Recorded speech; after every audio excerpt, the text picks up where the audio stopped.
Bonsoir à tous et merci d'être si nombreux. Vous êtes déjà près d'une centaine à être connectés et les autres personnes sont en train de rentrer sur la plateforme. Ce soir, j'ai le plaisir d'accueillir dans notre événement Olivier Henrigaud, qui est photographe reporter, pour ce webinaire qui s'appelle Mission Botswana, les coulisses du reportage animalier. Olivier va nous parler des différentes étapes qui composent son métier. Et je vais d'abord peut-être le laisser se présenter tout simplement. Vas-y. Bonsoir Hervé, bonsoir à tous et à tous. Je suis très heureux d'être avec vous ce soir et de pouvoir partager toujours mon métier avec vous. Vous savez que je suis amené à sillonner le globe pour réaliser mes reportages pour différentes agences et puis également mes propres reportages que je monte aussi de A à Z. Donc là, ce soir, je vais avoir vraiment le plaisir de vous présenter un pays magique qui est le Botswana. Donc c'était un pays que j'avais envie de faire depuis déjà des années. Je vous cache pas. Donc c'est vraiment pour moi, c'était une découverte à la fois. C'était beaucoup d'images, un petit peu d'images subliminales, comme quand on rêve d'aller quelque part. Et là, je savais que c'était un pays très riche et très varié. Et là, c'est génial de pouvoir encore une fois se retrouver sur un webinaire tous ensemble. Pourquoi? Parce que il y aura toujours des anecdotes, des conseils. Euh, Certains y verront leur futur voyage au Botswana, d'autres bien sûr y verront aussi l'aspect photographique. Il y aura également comment concevoir, bien sûr, évidemment, le reportage animalier, hein, donc, puisque le sujet, c'est quand même les coulisses du reportage animalier, donc les angles choisis, donc tous ces aspects-là, assez complets. Donc ce soir, on va essayer de faire quelque chose d'assez, comment dire, consistant, mais alléchant, parce que je vous ai préparé du contenu assez varié, pour qu'on puisse vraiment s'immerger dedans. Alors, c'est vrai que au tout début de ce reportage-là, hein, c'est-à-dire Mission Botswana, à la base, je vais aller au Congo. Donc c'est pas tout à côté, hein, mais bon, le Congo ayant été décalé pour cause d'ailleurs sanitaire et puis aussi de sécurité, il a fallu à ce moment-là, donc en fin d'année dernière, que je puisse tout de suite en une semaine changer mon fusil d'épaule et réadapter. Et en une semaine, du coup, j'ai ressorti des tiroirs le Botswana. Et en plus, évidemment, il y avait la reprise de la chasse des éléphants au Botswana. Et vous savez que c'est un sujet quand même qui est assez brûlant. Et donc voilà, donc j'y allais vraiment dans cette optique-là, sur ce sujet-là.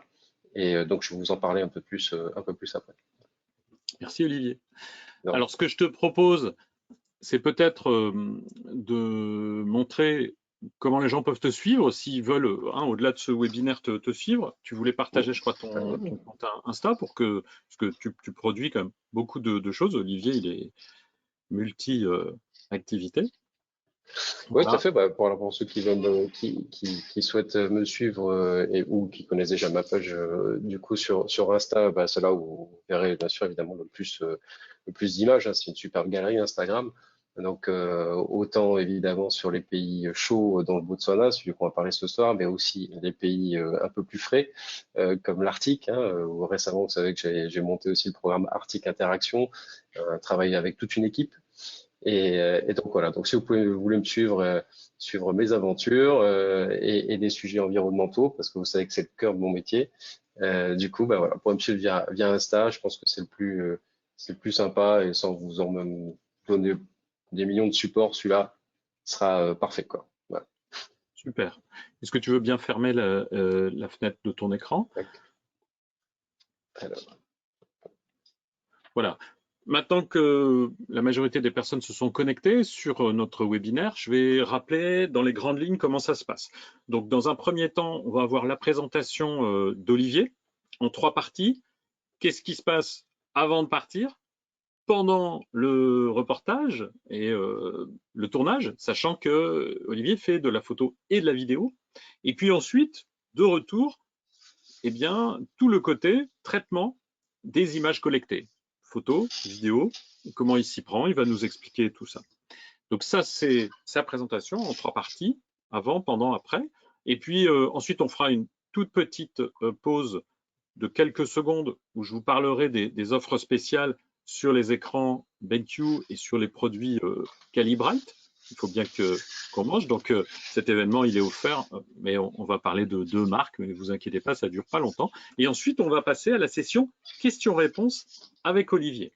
Pour la session questions-réponses, moi, j'aimerais que vous essayiez tout de suite de nous envoyer un petit message et notamment, vous nous dites, s'il vous plaît, si le son est bon. Comme ça, on va tester tout de suite et voir si tout le monde nous entend correctement. Est-ce que vous nous voyez? Est-ce que vous nous entendez bien? Juste ça va, Jean-Jacques? Non, parfait, Pedro, merci. Donc nous, on voit, moi je vois tout ça. Moi, je vais être le modérateur, je vais disparaître assez vite. Et au fil de l'eau, si vous avez des questions, vous pouvez les poser, mais Olivier vous entendra pas. Moi, je vais les collecter et garder ces questions pour la fin, pour la partie session-réponse. Ok, 5 sur 5, ben merci François.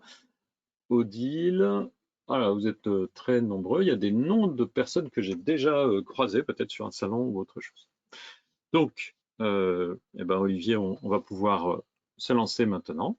Et je te propose de démarrer tout de suite avec ce que tu avais prévu. Super, parfait. Allez, moi qui avais hâte de démarrer. Alors, tout simplement, alors déjà, je vous ai préparé des petites infos et des petits docs.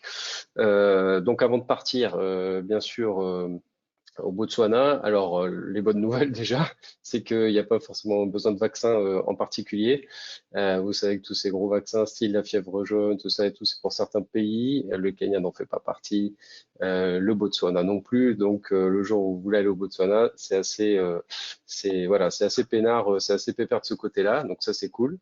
Après, au point de vue bien sûr de tout ce qui est matériel. On va parler du matériel photo. Faut aussi penser au point de vue comment dire saison, parce que bon les saisons sèches et les saisons de pluie qui sont entre décembre et mars. Généralement, bien sûr, on n'y va pas trop. Sinon, les autres saisons entre mars et novembre, c'est des saisons qui sont sèches et intermédiaires. Donc, moi, je suis plutôt parti en fin d'année. Voilà. Question matériel photo pour faire juste un petit brief rapidos.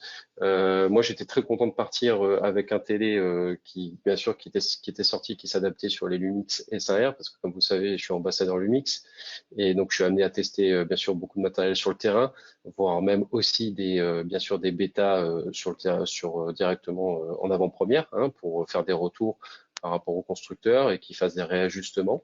Donc là, pour l'occasion, Sigma a sorti un 150-600. Alors je l'ai pris, bien sûr, je les ai là, hop là. Donc, qui est ici. Donc ça reste quand même assez compact. Olivier, Par pour rapport à l'instant, tu partages ce que essentiellement ton écran, donc on voit assez peu ton appareil photo. Si ouais, tu veux qu'on le voit bien, tu coupes hop, l'écran. Voilà. effectivement. Ouais. Super. Donc là, du coup, on voit alors c'est monté sur un Lumix S1R. Qui est ici. Donc les SAR qui sont des plats formats et qui sont au point de vue million de pixels, ça dépasse quarantaine de millions de pixels, donc 48 millions de pixels, ce qui est énorme. Et là, donc vous voyez au point de vue du bébé, c'est-à-dire qu'on a un 150-600 et pour bien sûr faire de l'animalier, et vous allez le voir après dans les images, en tout cas moi ce que je vais rechercher, il faut effectivement de longues focales et surtout aussi des longues focales pour ne pas déranger les animaux.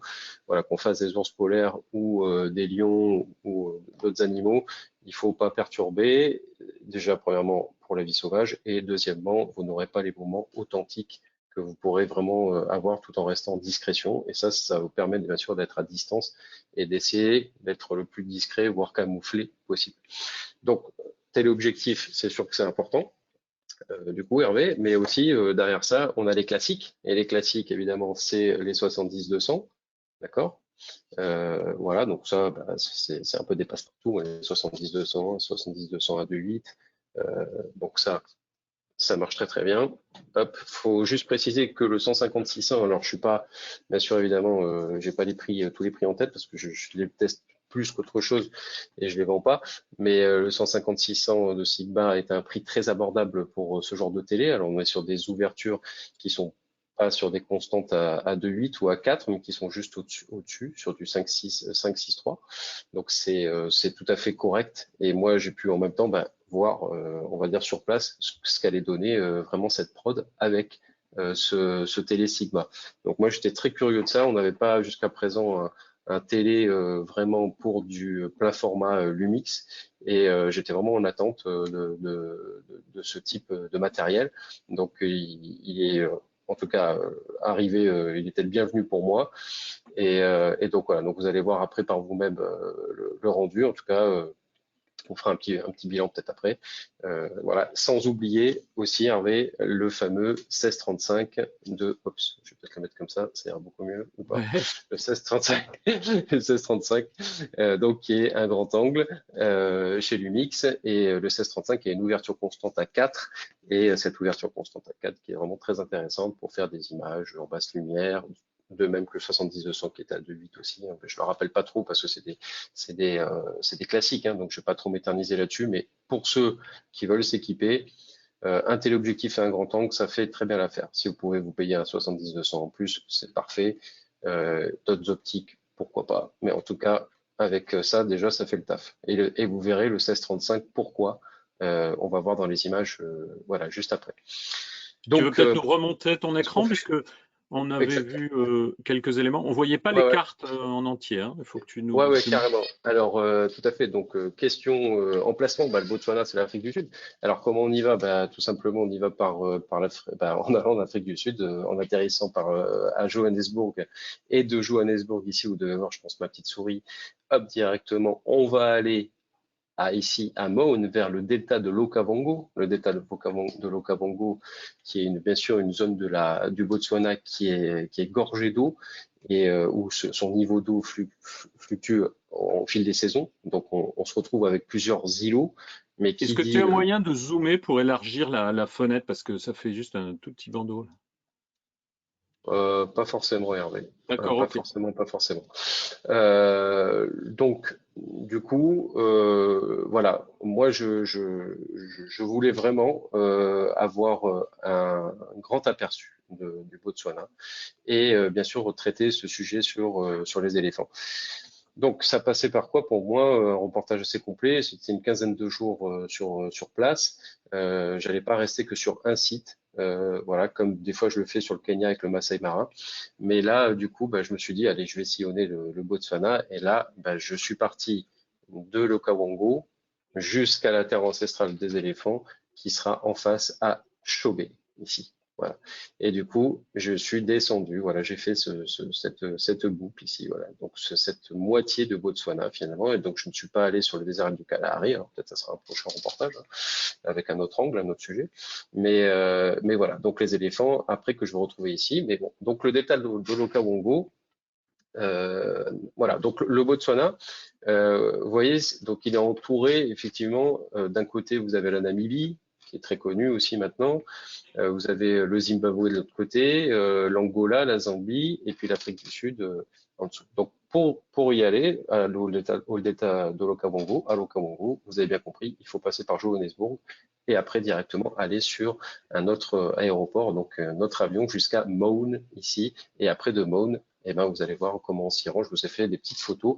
Vous allez voir, vous allez suivre mon petit périple en inside. Voilà. Mais avant de continuer à parler, du coup, je vous ai concocté directement une petite vidéo. C'est parti.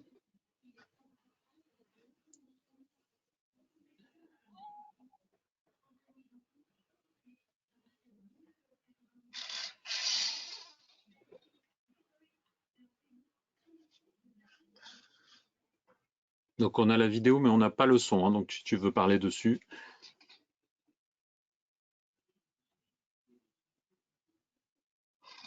Hein, Olivier, tu peux commenter la vidéo?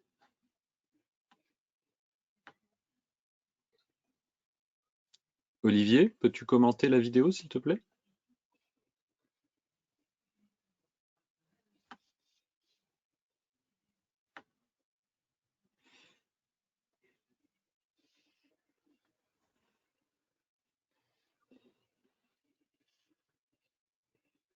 Ok, donc moi je vais faire les commentaires. Donc ça, c'est ce qu'Olivier il a tourné depuis un avion léger. Et on repère ici eh ben, des gnous et des zèbres qui s'enfuient dans la savane. Et on a pu voir au tout début un des fameux aigles. Voilà, ça c'est une collection avec des vues différentes. Et on en retrouvera certaines en photo avec le travail d'Olivier. Le matos, donc là on est dans la pirogue. Voilà, les éléphants. Et puis les fameux couchers de soleil qui sont très spécifiques aussi à cette région. Et vous verrez qu'on fera un travail tout à l'heure là-dessus.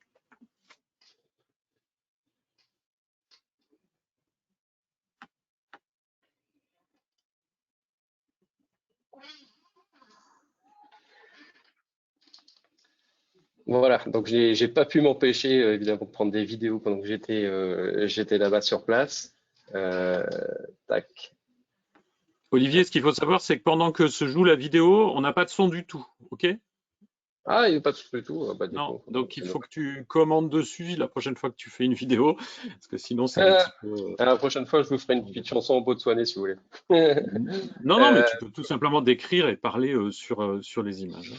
Ah oui, oui, oui, bah alors ok, ok. Alors bah de toute façon, ça sera une vidéo que vous allez retrouver dès ce soir sur mon Insta, sur mon compte Insta. Donc pour ceux qui voudront aller la voir, avec en plus la belle musique qu'il y a, parce que derrière moi la musique pour moi c'est 50% du montage sur la vidéo.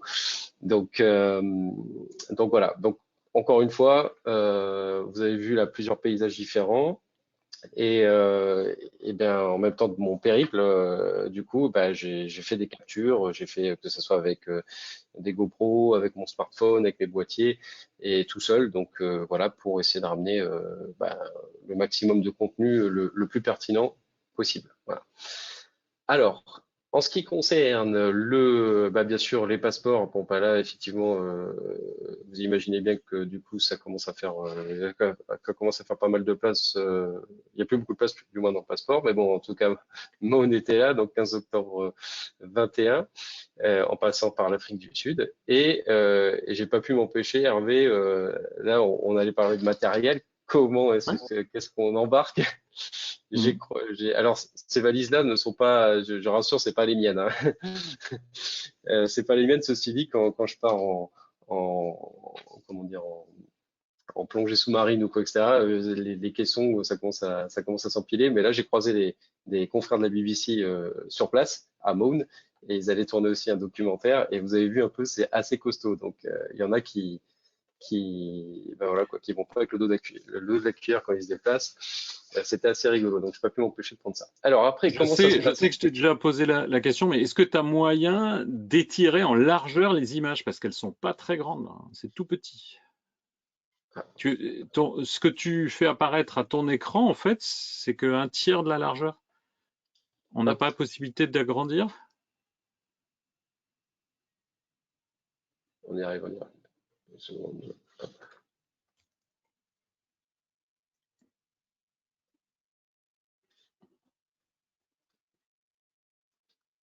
Alors. Tu vois ce que je veux dire? Tu as des marges énormes à droite et à gauche, en fait. Est-ce que... Ah, là, c'est un peu plus Hop large. là. Ah, ça sera déjà pas mal comme ça. Ça devrait être pas mal comme ça, je pense. Encore un cran. Et Hop. si tu peux La perdre ce que tu as à position droite, là. délicate. Ouais, c'est pas gagné que je puisse le perdre celui-là à droite. D'accord, ok. Bah, Donc, remonte maintenant. On est... hop là. Voilà. Et voilà. Là, c'est bien.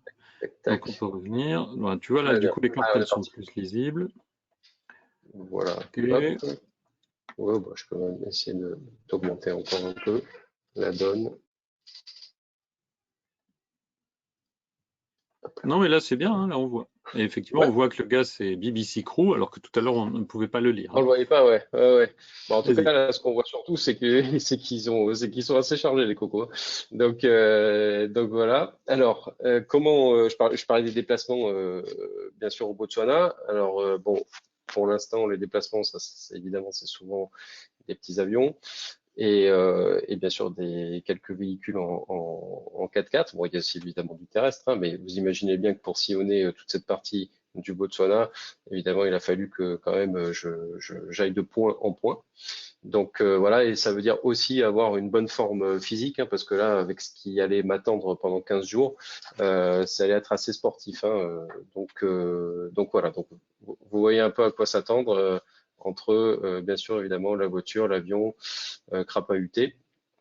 Voilà, mais avant toute chose, le reportage animalier, c'est surtout s'adapter au terrain, comprendre le terrain et l'écosystème dans lequel on évolue parce que il faut le rappeler, bien sûr, on arrive sur des zones qui sont pas souvent les mêmes, hein. Le Botswana, c'est pas comme le Kenya.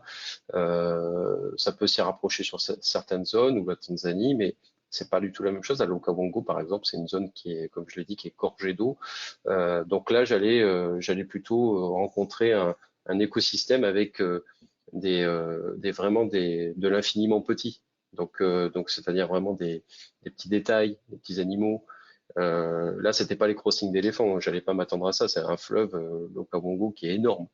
Donc les éléphants ne viennent que s'abreuver d'ailleurs et repartent très rapidement. Donc c'était pas là que j'allais, je sais, avoir bien sûr des éléphants et tout. Donc pour mieux comprendre alors je vais la faire tourner en même temps que je parle. Euh, Là, je pense que vous le voyez. Hervé, tu me dis s'il y a un truc Ouais, ouais. qui queen. Mais là, je voulais vous montrer un peu, bien sûr, la végétation, laquelle j'ai rencontrée à l'Okavango, et pour que ce soit encore plus parlant pour vous.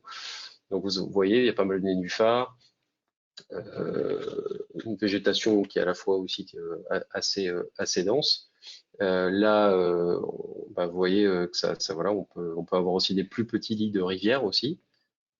Voilà. Mais bon, tous ces animaux ils se cachent aussi, hein, là-dedans. Donc il faut, voilà quoi, il faut être attentif, observateur.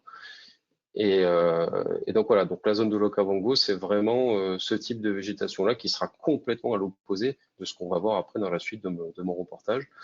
Donc c'est pour ça que je voulais vraiment faire un petit focus à chaque fois sur le paysage, la végétation. Et là, vous voyez tout de suite, ça s'étire beaucoup plus en termes de largeur.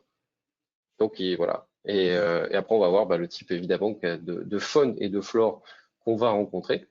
Dès que je suis arrivé le premier soir à l'Okavango, je suis arrivé avec une lumière superbe de fin de journée, un coucher de soleil, et je suis tombé un peu amoureux des African Jacana. Les African Jacana, c'est ces fameux oiseaux-là, un peu amphibiens, vous voyez, avec ces pattes-là un peu spéciales, où ils arrivent à marcher sur l'eau, sur les nénuphars. Mais bon, c'est génial.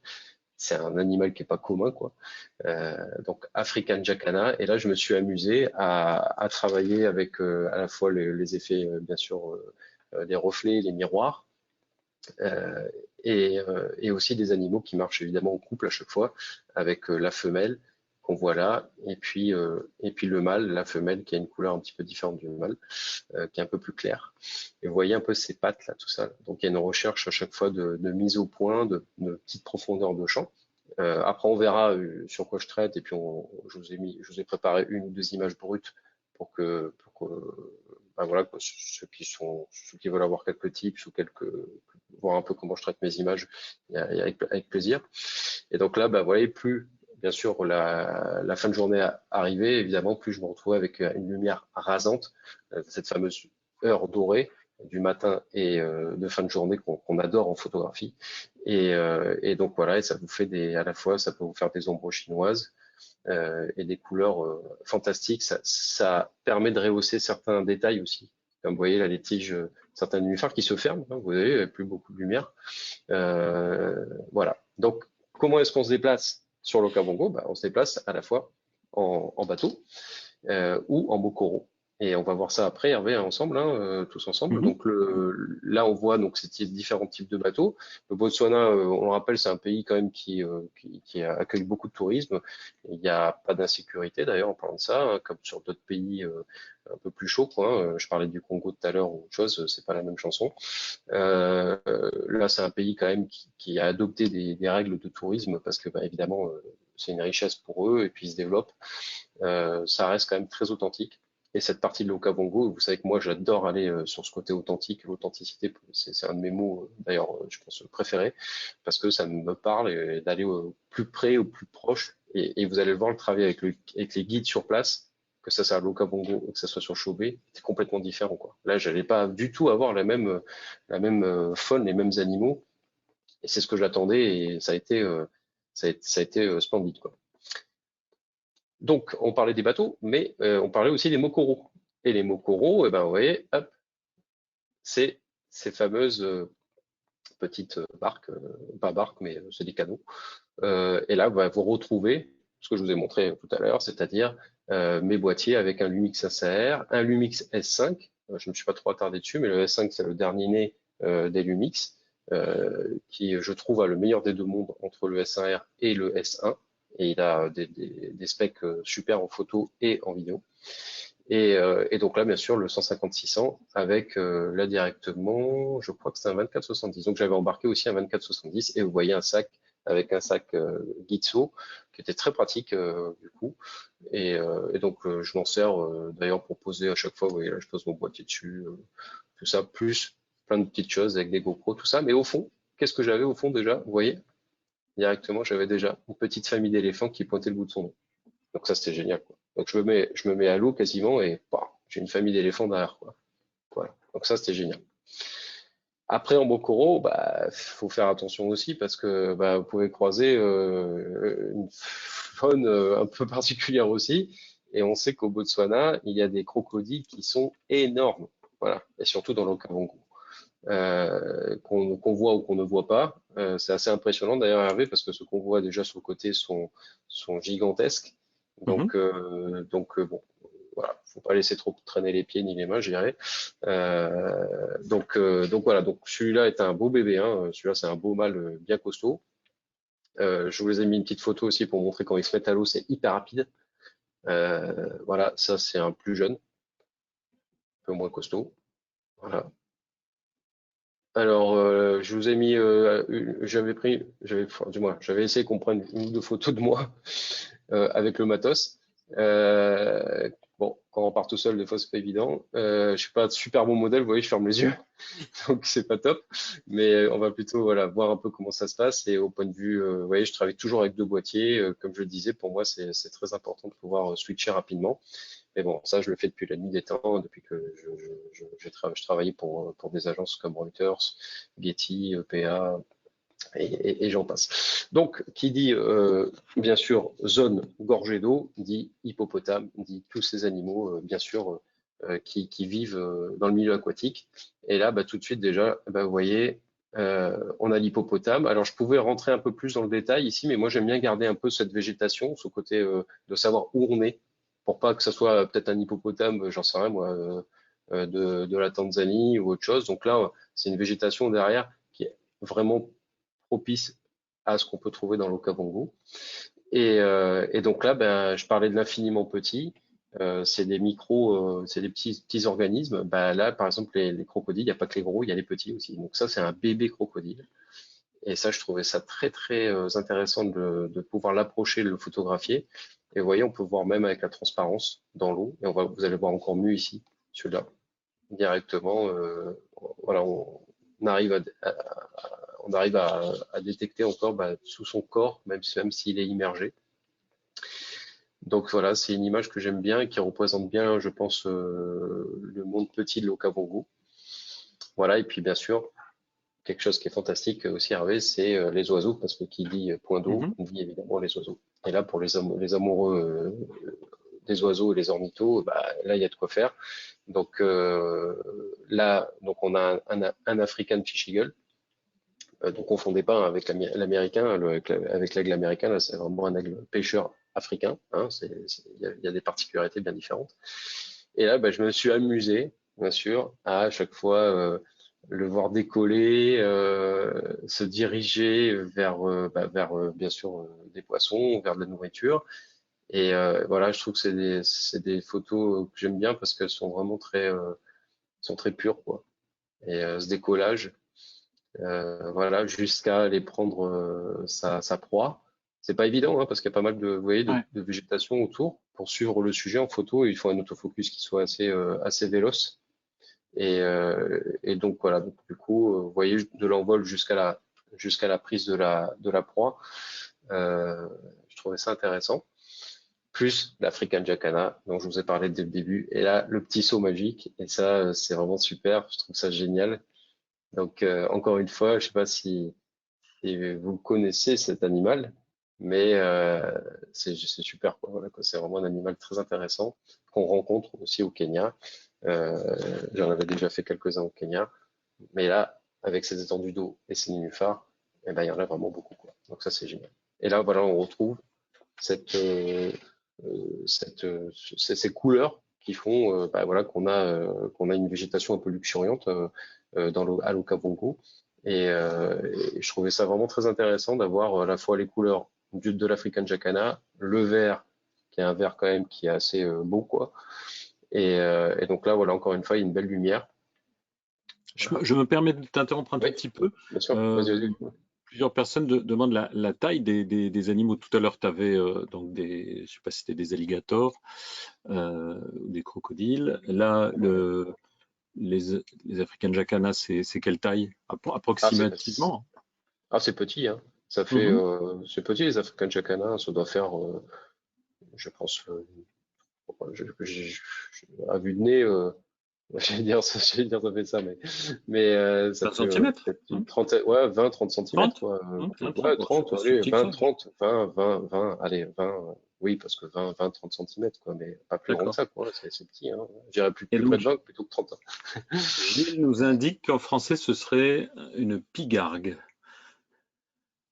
Plus possible. Après, moi, je les appelle souvent en anglais, c'est comme là les Malachite Ben oui, Kingfisher, parce que c'est vrai qu'à chaque fois qu'on parle avec les guides et puis avec les gens sur place, évidemment, le langage commun, surtout au Botswana, c'est l'anglais.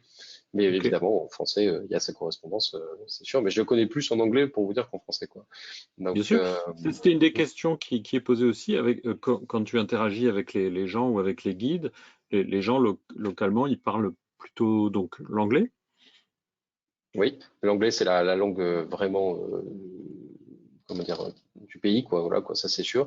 Par contre, ce qui est très intéressant, et moi je suis très curieux de tout ça à chaque fois, c'est de parler vraiment le dialecte vraiment du pays. Alors, le Botswanais, il y a énormément de langage de tribus là-bas, parce qu'il y a beaucoup, beaucoup de tribus. C'est-à-dire que Mhm. il m'est arrivé de parler, d'apprendre à parler botswanais à l'Okavango, et on m'a dit, par exemple, j'avais une, une famille de Botswanais qui me dit, bah tiens, tu vas après à Chobé, ah ben sors-leur un de mes mots ici de l'Okavango. Quand tu vas arriver, ils vont rester bêtes parce que normalement, bah, de l'autre côté du pays, ils ont pas du tout les mêmes mots, quoi. Mais quand je dis pas du tout, c'est pas du tout, quoi. Donc C'est pas la c'est même assez langue, rigolo. Bah, c'est le même pays, mais il y a plusieurs dialectes. Il y a plusieurs bien sûr. dialectes, il y a plusieurs tribus, voilà. Et c'est assez rigolo. Et quand je me suis pointé à Chobé de l'autre côté et que j'ai demandé telle personne, et que du coup cette personne, je lui ai dit bonjour, comment tu vas en botswanais, mais du coup, bah, elle est restée un peu, comment dire, surprise. Et à un moment donné, je pense qu'ils ont dû se dire, mais peut-être qu'il comprend tout ce qu'on dit, quoi. Parce que c'est assez surprenant quand quelqu'un arrive et qui commence à parler votre dialecte, vous vous dites waouh. Donc c'est assez rigolo, quoi. On a eu des bons fous rires avec ça, quoi. Mm. Super. Bah, tu peux continuer. Donc beaucoup de réactions, merveilleuses photos. On a des personnes qui complètent. Donc Gilles, lui, nous dit que c'est un pigargue à tête blanche exactement pour ce qu'on avait. Mhm. Et en anglais ou en français, ça peut aussi s'appeler un jacana à poitrine dorée et ça atteint 31 centimètres, nous dit Ah Didier. bah voilà, on y était. Ouais. Euh, Ok, ok. et question d'Enrico, comment faites-vous pour avoir des photos aussi nettes avec un 150-600? Ah bah Quelle vitesse choisir? quelle vitesse? Oui, oui, c'est une très bonne question. Alors, effectivement, quand on fait de l'animalier, bah, c'est un peu comme du sportif, hein, donc, effectivement, il va falloir tout de suite penser que le sujet bouge et là, se mettre sur des modes qui sont des modes comme de la priorité à la vitesse, hein, ou en manuel. On va pas faire un portrait là, on fait pas de la mode, quelque chose qui est un peu figé. Donc, il faut, en plus, ces oiseaux, ça bouge à une allure phénoménale. Imaginons l'African Jacana qui est à 30 cm. Là, celui qu'on est en train de voir là actuellement est encore plus petit, quoi, beaucoup plus petit, quoi. Il fait même la moitié, quoi. C'est très, très petit. Donc du coup, bah, il faut des vitesses qui soient assez élevées. Mais attention, par contre, qui dit vitesse élevée, vous pouvez très bien vous mettre jusqu'au 8 millième, c'est possible sur les boîtiers, mais qui dit vitesse élevée dit aussi le fait que vous allez laisser rentrer peu de lumière dans votre boîtier. Donc du coup, il faut faire gaffe à ça. Donc il faut avoir une vitesse assez élevée. Là, par exemple, pour des oiseaux, pour cette image-là, par exemple, bah, il faut anticiper le fait qu'ils décollent aussi. Donc, ça veut dire qu'il faudrait au moins se mettre, je pense, au 500e, au moins. Voilà, 400, D'accord. 500e. Voilà, c'est la Donc, base. Ah, je, c'est, je c'est- corrige, je corrige une chose. Donc, le pigargue à tête blanche, c'est le rapace, c'est l'aigle pêcheur, je pense. Et ah oui, c'est l'African. le jacana, c'est le jacana à poitrine dorée. Voilà. Eh oui, oui, oui. Après, bon, ceci dit, voilà, c'est un aigle pêcheur africain et vous Ouais. avez l'aigle américain. Pour ceux qui sont évidemment qui veulent avoir quelque chose d'un peu plus rapide. Voilà, mais moi là j'aimais beaucoup quand je parlais de l'infiniment petit, c'est un oiseau qui est très petit celui-là. Donc celui-là, il faut vraiment y aller au 600, mais quand vous êtes au télé, effectivement, il faut anticiper parce que c'est bien beau d'être au 600, vous allez rentrer cet animal comme ça, mais il va décoller aussi au bout d'un moment. Donc il faut vraiment anticiper son décollage. Et c'est pour ça qu'on ne s'approche pas très près, parce que finalement, les oiseaux, après, bien sûr, s'en vont, hein, comme tous les animaux, ça les effraie. Et je trouvais que sa posture était très intéressante, parce que d'un côté, on a directement la plante, et de l'autre côté, on a son bec, et ça faisait une composition, je trouvais, assez vraiment intéressante, de même que voilà, cet autre oiseau aussi qui est là, ici, alors avec des couleurs complètement fantastiques, quoi. Donc voilà, et vous voyez, la lumière n'est pas du tout pareille sur les deux photos. C'est pour ça que je vous ai mis les deux d'ailleurs, parce que j'aime bien les deux déjà, premièrement. Et je trouve que cette lumière-là qui arrive juste un peu là, ici, là, sur son côté, sur son profil, là, je trouve qu'elle est vraiment très chouette. Et voilà. Alors, la netteté, juste pour compléter tout à l'heure, effectivement, c'est avoir une bonne vitesse, sinon vous allez avoir du flou de mouvement, du flou de bouger. Ça, c'est important. Là, il bouge pas trop. Bah, ceci dit, la branche, elle bougeait quand même hein, quand il est dessus, hein, parce qu'il y a quand même du vent, tout ça et tout. Il n'est pas immobile.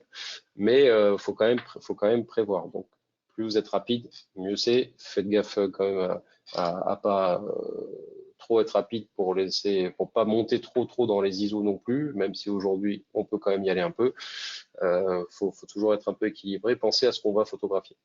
Là, par exemple, bah, c'est un bon exemple. Hervé, par exemple, cette chauve-souris-là, elle, je savais qu'elle n'allait pas décoller. On est en plein jour. Hmm. Donc du coup, celle-là, elle est faite à une vitesse qui est, on aurait même pu faire une priorité à l'ouverture sur cette photo, si on veut parler jargon photo. Voilà. Donc là, Tu l'idée, veux prendre c'était, quelques questions techniques, même si on n'est pas dans la session questions-réponses?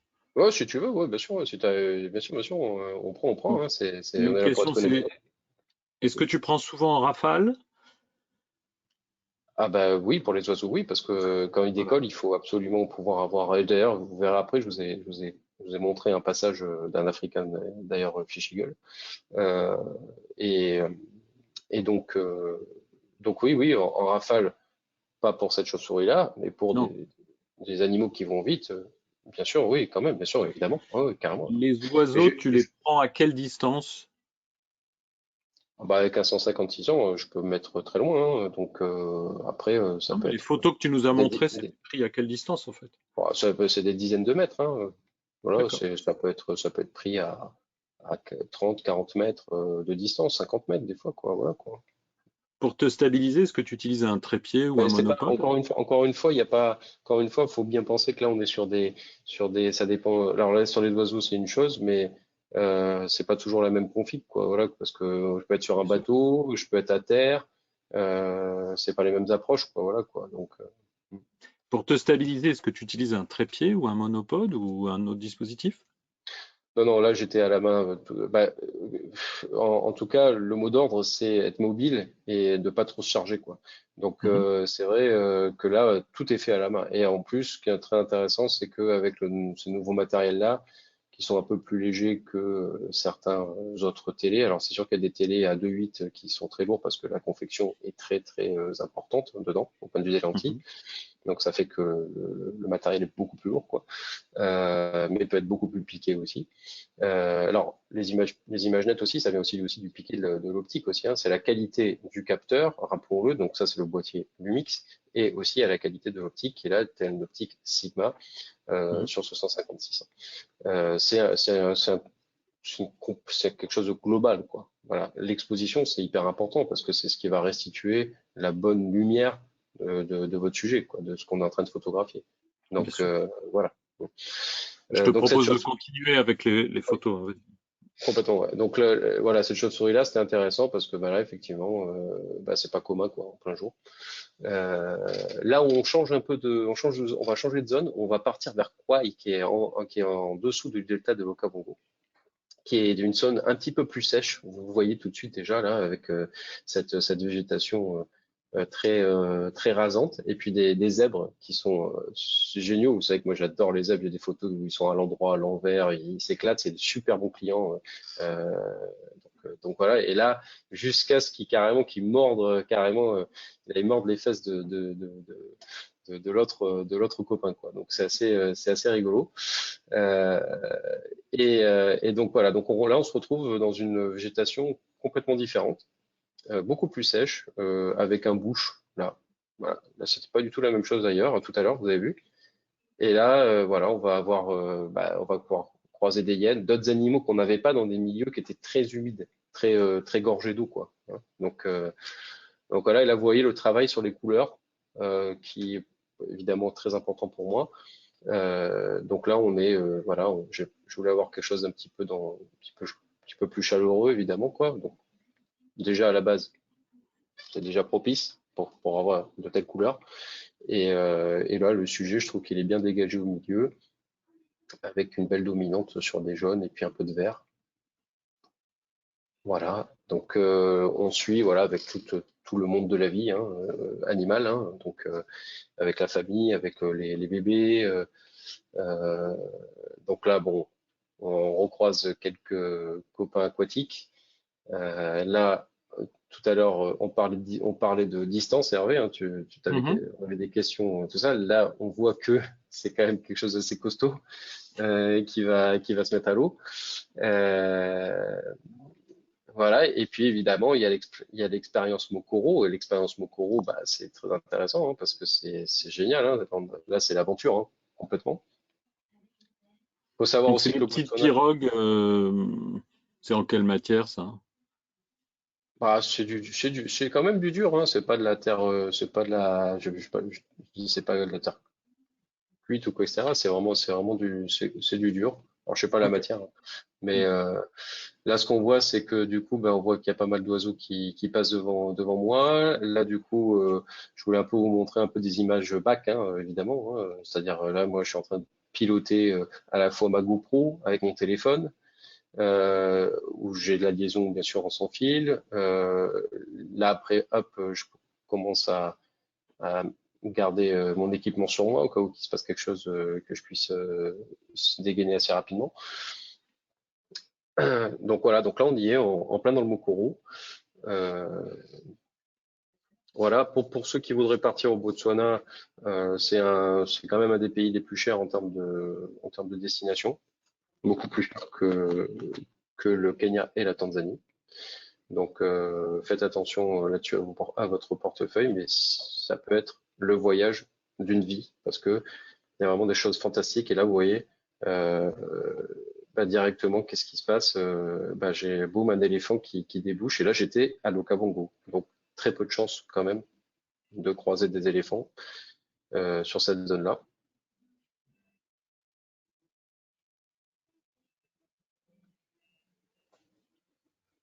Pas mal de questions sur comment tu gères. Est-ce que tu t'es fait des frayeurs avec ces animaux sauvages? Comment tu te préserves face aux dangers que peuvent représenter, pas forcément un éléphant, hein, mais certains autres animaux qui avaient des grandes dents qu'on a Ouais, vus? ouais, bah, la notion encore une fois, de distance, c'est important. Mhm. Là d'ailleurs, on peut le voir hein, par rapport à l'éléphant qui est passé avant. On n'est pas allé avec directement avec mon guide, on n'est pas allé au contact parce que ça sert à rien d'aller au contact à ce moment-là, quoi. Qu'est-ce qu'on va aller chercher? Rien de plus, quoi. Et surtout pas ce que moi je souhaite, quand je le rappelle, c'est-à-dire retranscrire ce qu'on peut avoir comme instant de vie sauvage ici. Donc là, on reste à distance. Là, on reste à distance et puis voilà, on est très bien là. 150-600, c'est parfait. On voit comment Mhm. les animaux y réagissent. On observe.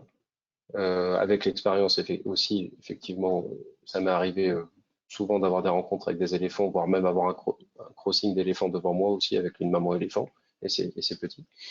Donc, on sent les choses et c'est un travail d'équipe, encore une fois, avec son guide sur place. Si vous comprenez bien, si vous entendez bien avec le guide, ça ira tout seul.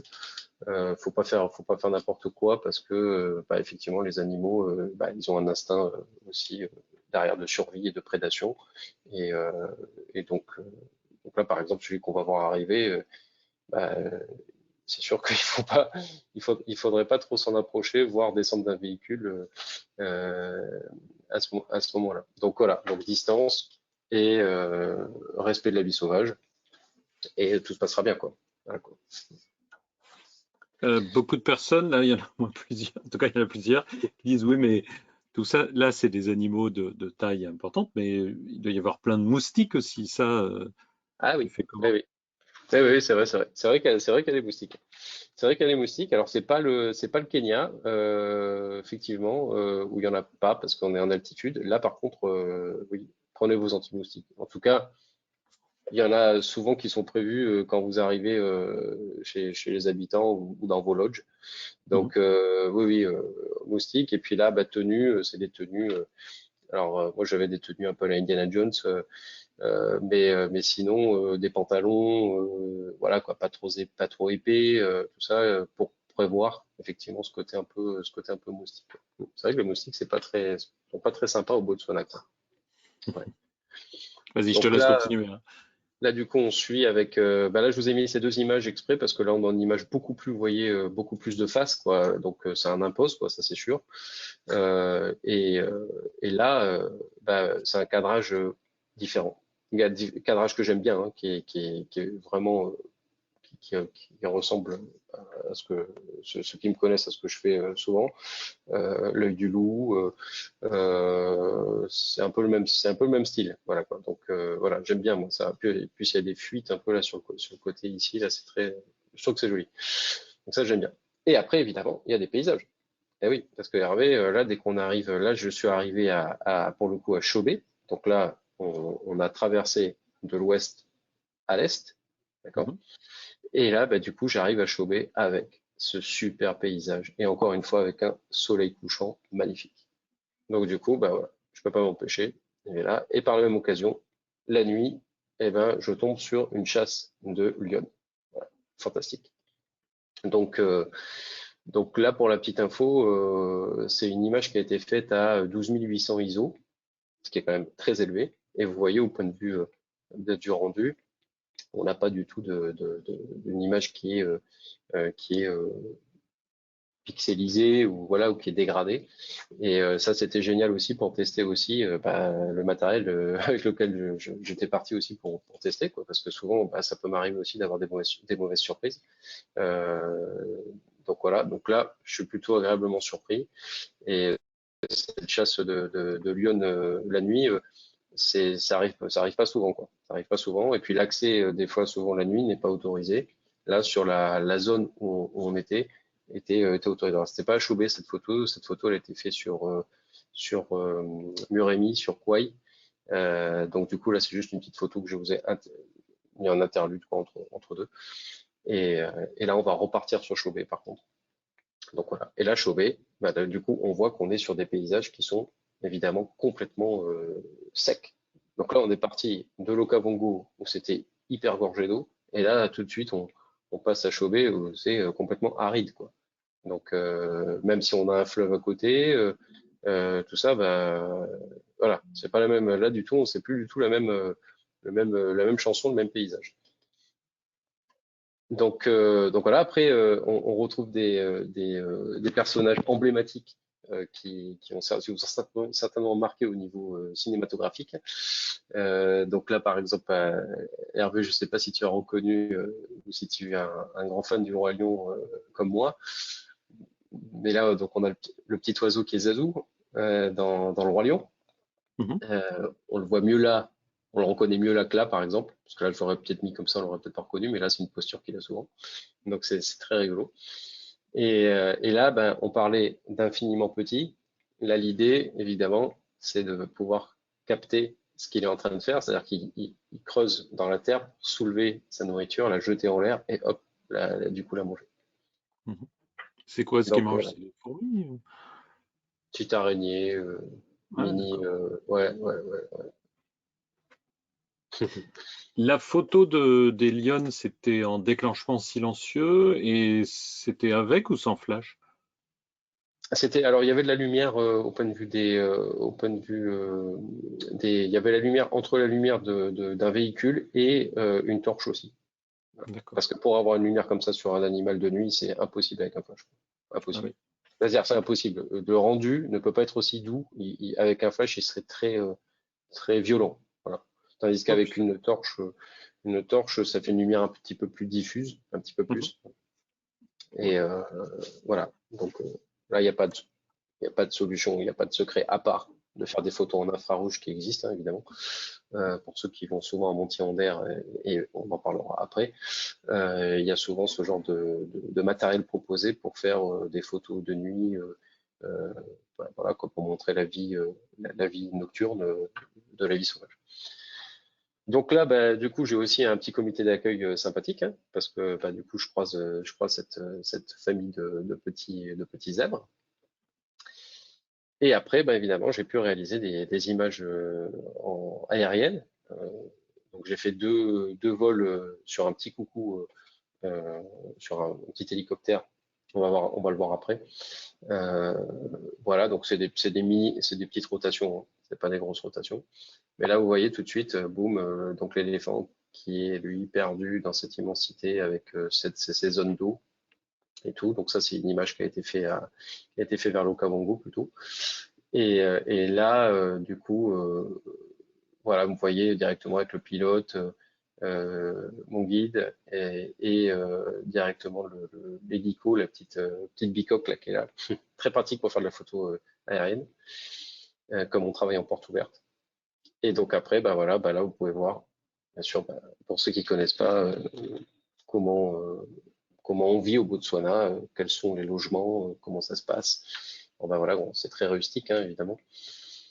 Donc, ça peut donner des photos aériennes comme ça. Et bien sûr, des photos issues de la vidéo qu'on a vue tout à l'heure sur ces fabuleuses échappées de gnous et de zèbres. Et voilà, qui continuent à partir vers un point. Voilà. Les gnous, les zèbres, c'est un mariage qui fonctionne toujours très bien. Et, euh, et voilà, donc c'est une série fantastique, ça, hein. Parce que le matin, quand on fait une rotation de demi-heure, on ne sait pas sur quoi on va tomber. On peut se donner le maximum de chance de se dire, je pars à la meilleure heure euh, pour avoir la meilleure lumière. Mais bon, si vous avez des nuages, si vous avez quoi que ce soit ou quoi, bah, c'est fichu, quoi. Si vous n'avez pas trop d'animaux, ouais, c'est pas gagné non plus, quoi. Donc il y a une part à la fois de recherche, de chance aussi, hein, aussi. On peut être vénard. Donc voilà, mais bon, donc du coup, bah là, il y avait quand même pas mal de bonnes choses réunies pour faire de belles images. Comment ça se passe ça aussi bah, sur le terrestre, les petits déj, bah voilà, là on y est, hein, donc hop, petites gamelles, les petits gâteaux faits par la cuisine locale, et puis voilà, puis ici bah, vous faites votre café, et puis donc c'est super sympa. Pour ceux qui connaissent, ils, euh, ils se rappelleront des bons souvenirs, et puis pour ceux qui connaissent pas, bah, voilà quoi, ça se passe comme ça, ok, comme on est en safari. Et donc là, bah, à Chauvet, le pays des éléphants. Et là, je pense Ah, que on peut peut-être poser une petite question, c'est ça. peut-être. Je vous ai préparé un petit sondage. Donc, répète, la région s'appelle Alors, Chauvet, ouais. et sur l'entièreté aussi du Botswana, hein, quand même, hein. C'est ça. Et le Botswana a comme surnom Botswana, la terre des éléphants. Et donc, je vous propose un petit sondage. On se donne une minute pour y répondre. Je pense que tout le monde est rodé. Des élections, on en a eu quelques-unes là depuis 3 semaines. Puis il y en a une prochaine en juin. Donc, on garde la motivation et je lance le sondage. Et je partagerai avec vous le résultat du sondage. Donc, Botswana, la terre des éléphants. Mais combien y a-t-il d'éléphants d'après vous au Botswana? Autour de 40 000 individus, autour de 80 000, autour de 160 000, près d'1 million? Ou alors vous me répondez, aucune idée, je ne veux pas me tromper.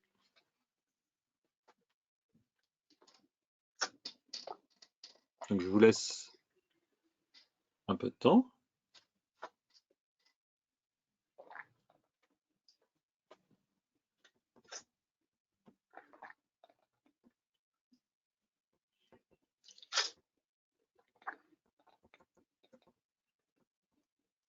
Alors, encore un petit petit effort. Tout le monde n'a pas répondu. Vous voyez bien le sondage?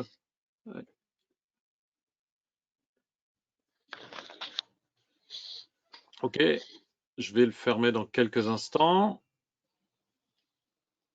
Ah, il y a encore des gens qui votent. Donc je ferme le sondage et je le partage avec vous. Marc, on aurait pu peut-être voter pour les éléphants et rien sur cette présidentielle. Voilà, par exemple. Donc, les résultats du sondage. Les personnes qui sont avec nous, il y en a 1% qui pensent qu'il y a près d'1 million, 7% qui disent aucune idée parce que je ne veux pas me tromper. Et puis, tu as 40% qui pensent que c'est autour de 40 000, 26% autour de 80 000 et 27% autour de 160 000. Et quelle est la bonne réponse, Olivier? Tu m'entends, oui? Oui, Oui. quelle est la bonne Ah bah, sur réponse? le Botswana compte la plus grande concentration d'éléphants en Afrique et puis dans le monde aussi. On est à 160 000 éléphants. On est donc la réponse était 160 000. Voilà. Donc du coup, Je bah, il y en a ne qui étaient savais pas pas mal non en plus fait, que hein. c'était autant, hein. J'étais Ah, surpris. c'est énorme, ouais. C'est énorme. Et c'est parti, ça va continuer aussi de grossir aussi. Donc le sujet de mon reportage est évidemment les éléphants et la reprise de la chasse des éléphants. Et au début, on a vu la zone du Botswana entourée par le Zimbabwe, tous ces pays-là, et du coup, ils sont en train d'essayer de faire des passages aussi, parce que les éléphants, c'est comme s'il y avait un entonnoir, ils s'entassent à Chauvet, et cette concentration ne cesse de grandir. Donc voilà, donc c'est vrai que là-bas, alors 160 000, c'est sur l'entièreté du Botswana, Mhm. et sur Chauvet, on est pas loin de 80 000 éléphants facilement, voire peut-être plus. Donc, euh, donc voilà. Très bien. Alors, Tu on continues avec les repart. éléphants, vas-y. Oui, oui, tout à fait. Alors bah là, vous voyez bien que quand je croise une troupe d'éléphants comme ça, évidemment, bah là, il y a tout de suite c'est pas dans le code de la route, mais il y a une priorité qui s'impose. Donc, donc là, effectivement, c'était pas pour aller au contact, mais parce qu'ils sont passés devant nous. Donc, c'est tout simplement, c'était leur chemin. Donc voilà.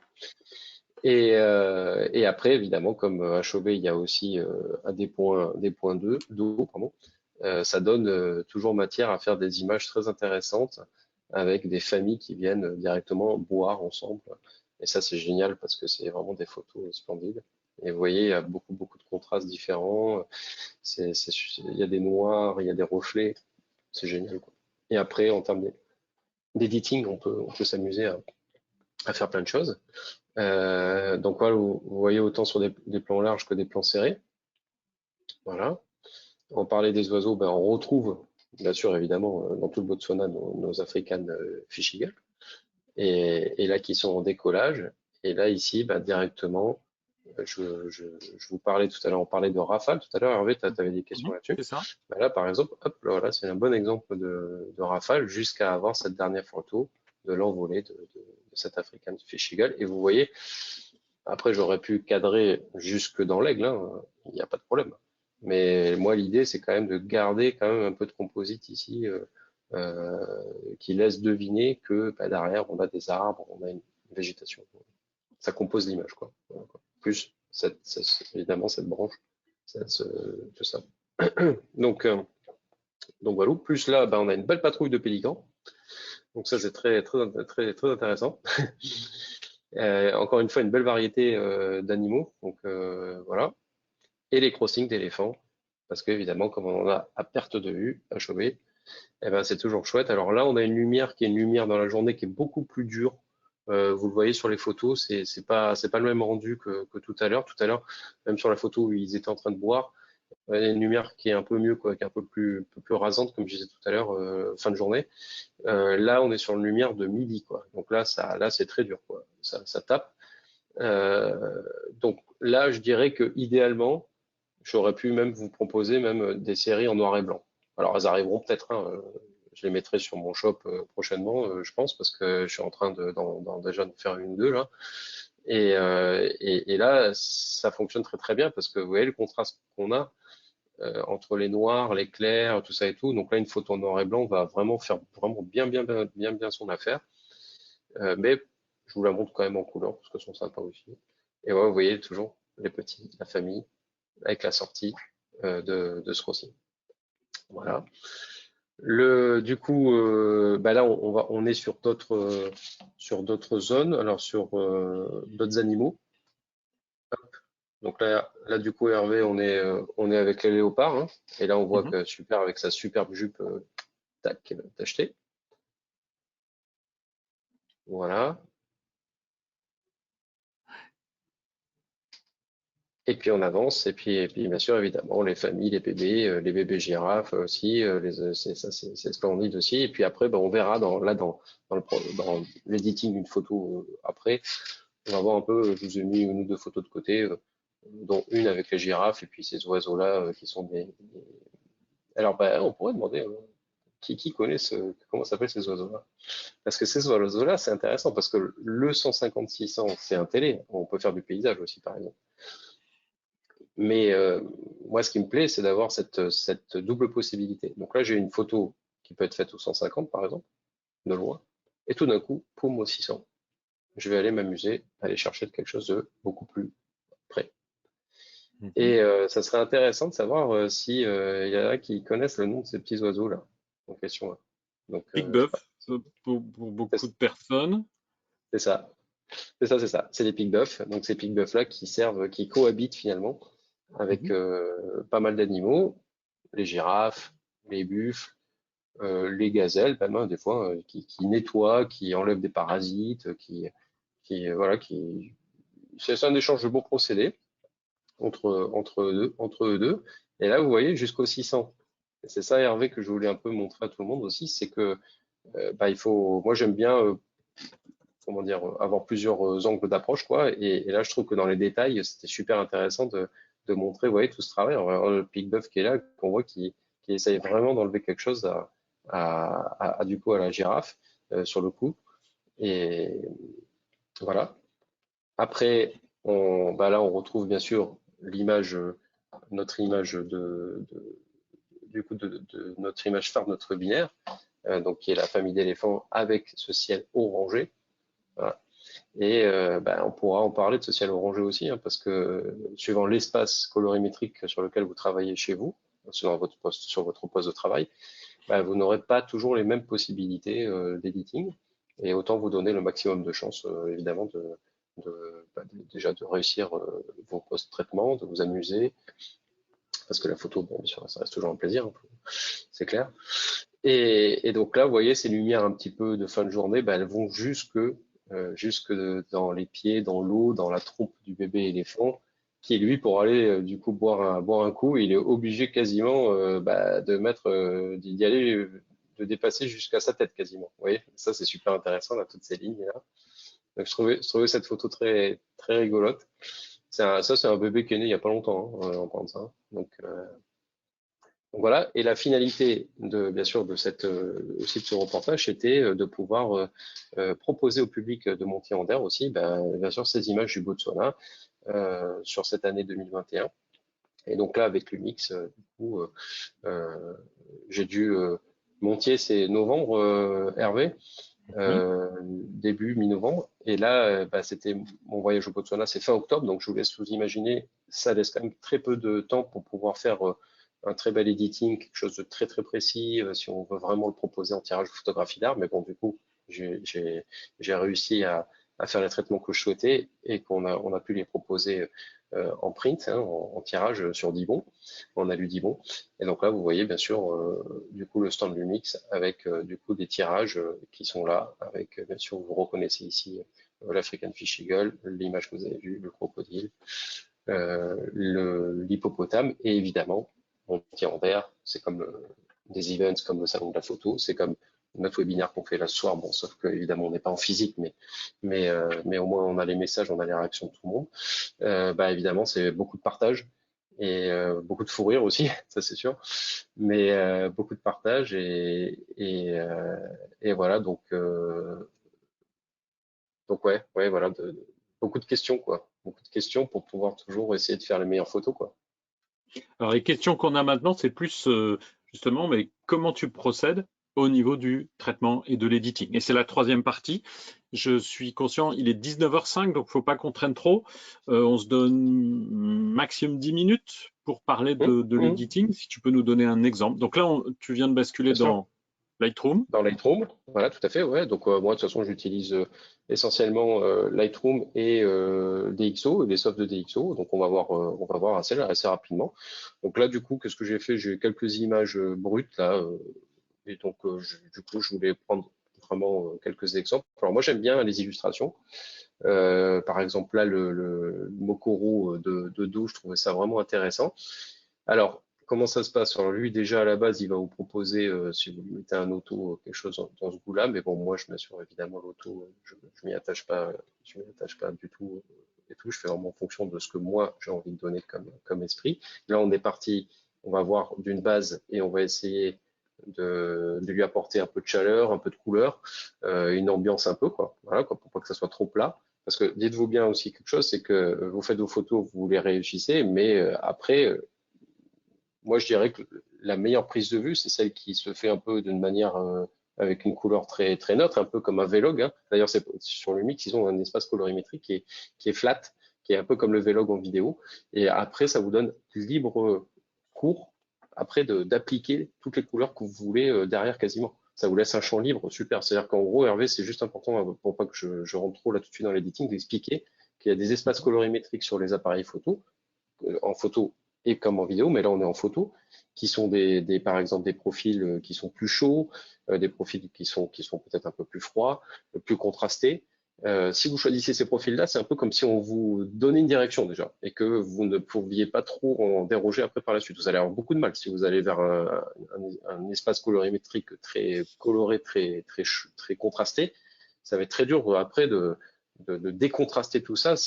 Vous allez pouvoir le faire, mais vous partez d'un fichier quand même qui est assez déjà verrouillé. Voilà. Tandis que si en espace colorimétrique sur votre boîtier, vous partez d'un espace comme un espace naturel, ça existe sur tous les boîtiers, partez là-dessus, moi c'est ce que je vous conseille. Comme ça, après, vous allez pouvoir lui appliquer les nuances et les tons que vous voulez. Donc, Question en rapport avec une question de Philippe. Donc, tu démarres à partir du RAW, bien sûr. Tu ne traites pas en JPEG. Tu pars ah de non, ton non, RAW. là, il faut partir du RAW, tout à fait, oui, ça vous laisse le maximum de latitude possible, hein, c'est sûr. Sûr. Et ensuite, donc, qu'est-ce que tu recommandes comme approche ou quelle technique? Non, bah là, tout ça, là, moi, ce qui m'intéresse au début, c'est de sortir un peu des ombres directement, là. Voilà, les hautes lumières, c'est important. C'est important alors on pourrait complètement les baisser, hein, c'est pas un problème. Les hautes lumières, rappelez, c'est les blancs, hein. Donc là, ici, on a les noirs, ici, on a les blancs, vous le voyez ici. C'est-à-dire que là, ici, sur l'histogramme, hop, si on se baserait que sur l'histogramme, là, on serait bon. Et sur les blancs, hop, on serait bon. Mais moi, c'est pas souvent, je me base pas là-dessus. Il y en a qui le font souvent, ça, moi, je le fais pas souvent. Ce qui est important, c'est de savoir sur les blancs si on n'est pas cramé. Vous voyez les points là qui s'affichent là, si je vais au fond là, hop là, tous les blancs là, ils se révèlent. Et là, par contre, c'est qu'on a trop poussé les blancs. Donc, il faut faire très attention à ça. C'est plus une vérification, les blancs là, ici, qu'autre chose. Donc là, par exemple, on n'est pas trop mal. Et au niveau des noirs, c'est pareil. Regardez, là, il n'y a que le noir ici à ce niveau-là. Si on voudrait vraiment avoir une image très sombre, très noire, voilà, mais c'est pas ce qui nous intéresse. Voilà. Donc, voilà. Là, après, on va pouvoir s'amuser aussi sur les couleurs. Lightroom est parfait pour ça. Si vous avez vraiment pas envie de vous prendre la tête et d'aller sur quelque chose d'accessible et de ludique, Lightroom c'est très bien. Là, vous voyez, on est sur un peu de vibrance, un peu de saturation. Là, j'ai poussé un peu tout à l'heure, un peu dans les jaunes, mais même sans pousser là-dedans, je pourrais très bien aller ici, vous voyez, dans les couleurs. Et dans les couleurs, là, par exemple, sur les jaunes, bah, si je pousse un peu, vous voyez tout de suite. Et là, au point de vue de la luminance, par exemple, si je veux rééclaircir les jaunes, alors faites gaffe à ça, parce que la luminance, c'est perdre des détails. Et c'est un peu ce que je vais vous parler après, là, par rapport au l'intérêt de travailler aussi avec un écran graphique. Donc, mais avant ça, juste pour aller au bout de cette photo-là, là, on est sur les couleurs. Là, on est par exemple sur le orange. Voilà, alors on peut rajouter un peu d'orange hein, si on veut. Voilà, et on pourrait bouger la teinte un peu, hein, vous voyez au fond là, on pourrait donner un peu, parce que là, si on part là, on est vert-vert. Et là, si on part là, on est un peu dans les verts rouges ici.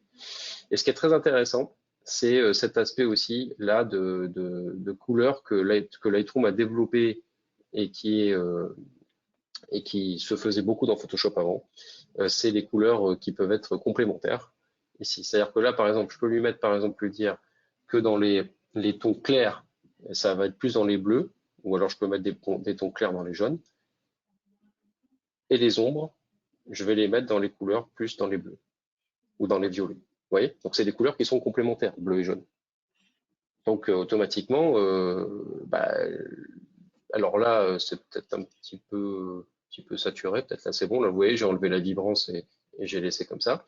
Et après, qu'est-ce qu'on pourrait faire? L'histoire. Allez, on a du ciel, hein. On en a un peu. Et l'idée, ça serait quand même de centrer un peu son sujet. Hop, on va centrer son sujet. Et là, eh ben, on pourra soit cadrer comme ça, soit si on le souhaite, eh ben, on pourra même tac, tac, tac, cadrer comme ça aussi. Hop, là, je fais vite. Voilà. Ça pourra vous faire une très belle photo d'illustration, comme ça et tout. Pour prendre un autre exemple, du coup, Hervé, là, par exemple, on a ces zèbres-là. Là, on est sur un profil colorimétrique qui est vraiment flat, qui est vraiment, il n'y a pas beaucoup de couleurs là. Je ne sais pas si vous le voyez comme moi. Il n'y a vraiment pas beaucoup de couleurs. Si on part directement sur un auto qui nous proposerait, on serait là-dedans. Et encore, ça serait pas trop mauvais. Donc on va déboucher un peu les ombres, vous voyez. Pareil, alors les hautes lumières, c'est pour regagner du détail. Par exemple, là, regardez ici, je vais vous montrer, vous allez voir tout de suite. Et on va le laisser juste 2 secondes qui s'affiche, parce que le poids de la photo est important aussi. En plein format à 48 millions de pixels, quand même, ça envoie pas mal. Donc là, vous voyez ici, ces blancs-là, tout ça, tous ces détails, si c'est pas bien géré au départ sur la photo, ça va être très dur de les rattraper. Les hautes lumières, voilà, ça force un peu les blancs. Donc automatiquement, il faut faire gaffe à ça, quoi. Il faut faire attention de pas trop pousser pour pas perdre de détails. Donc là, on est pas mal. Là, on est pas mal du tout. Hop, là, on est bien ici. Voilà. Si je veux donner un petit côté un peu dans les jaunes, voilà, je pourrais être là-dedans. Et après, je vais vous montrer une autre possibilité aussi avec un autre soft de la DxO. Hop, on va essayer quand même de les garder un peu centrés, nos zèbres là. Et ben, on va envoyer directement. Alors, faites attention quand même. Là, on est à une photo qui a 1000 ISO. Tac. Ici, on a un peu, on va gérer les points de netteté ici avec le gain et la luminance un petit peu. Bon, ça, c'est des petits trucs légers. Et on va partir. Du coup, je vous propose de l'envoyer dans un soft de la DxO, de la Mid Collection. On va l'envoyer par exemple dans Analog FX Pro 2 que j'aime bien.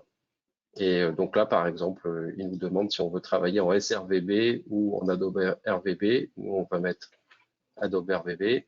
Hop, on est sur du TIFF parce qu'on était sur du RAW au départ. Vous avez vu le fichier RW2, qui est un fichier RAW. Et donc là, par exemple, voilà, on exporte notre photo dans un format TIFF qui correspond à du RAW. En format JPEG, on peut pas faire du TIFF, hein, c'est pas possible. En tout cas, ça sera pas cohérent, ça c'est sûr. Il vous dira peut-être qu'il vous le fera, mais en tout cas, ça sera pas le résultat escompté. Donc là, du coup, on envoie notre photo dans Analog FX Pro 2 qui est en train de s'ouvrir. Hop, et que je vais vous mettre ici. Voilà.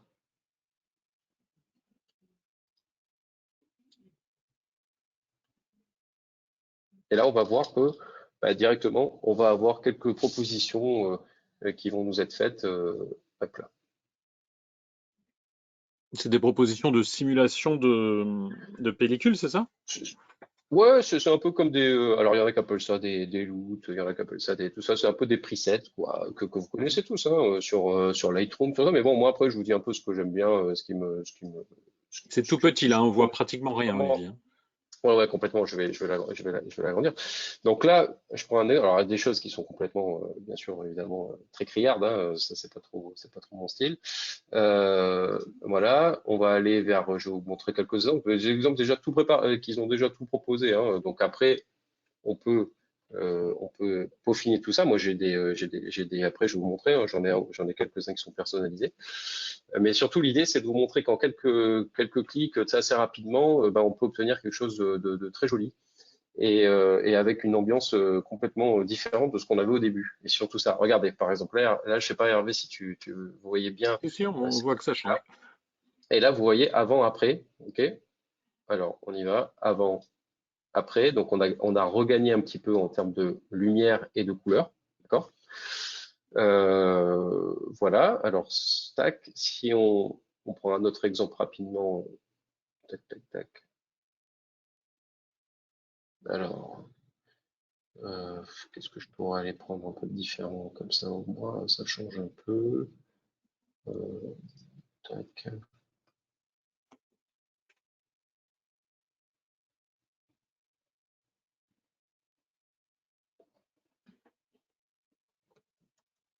Hop.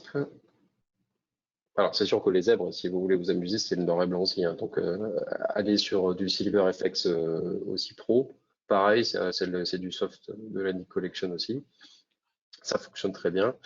Voilà. Et après, quand vous partez d'une base d'un preset, et ben évidemment après à vous votre libre imagination hein, d'après de le faire évoluer là directement ici. Mais déjà, dans ce qu'il vous propose, il y a des choses qui sont déjà très intéressantes. On peut partir d'une bonne base et ça va pas vous permettre aussi de vous donner des idées sur ce qui pourrait J'aimerais que être tu fait nous ensuite. parles un petit peu de Voilà. ton environnement de travail, comment tu es équipé, sur quoi tu regardes, parce que là on partage des Ah images, oui, mais si par exemple tu travaillais sur un ordinateur portable avec un vieil écran qui serait trop bleu, bah ce serait pas terrible. ah ouais, Et donc ce que tu complètement. utilises en fait, Complètement. Alors, bah, ce que j'utilise, c'est un écran BenQ SW321C, ok, d'accord? 32 Donc, pouces, c'est un 32 pouces. 32 pouces, pour moi, c'est ce qui me convenait le mieux. Alors, pourquoi? Parce que j'aime bien avoir une belle surface de travail. Pour moi, c'est assez grand, ça correspond bien à mon bureau, tout ça, donc à mon univers, à ma station de travail. Et donc le SW321C, il a la particularité d'être très bon en photo et aussi en vidéo, parce que comme tu l'as dit Hervé, c'est vrai que je suis souvent amené quand même à à faire les deux. réaliser des courts-métrages, faire de la vidéo, et le SW321C, eh ben, il est aussi calibré pour de la 4K, et ça c'est très important parce que pas tous les écrans peuvent le faire.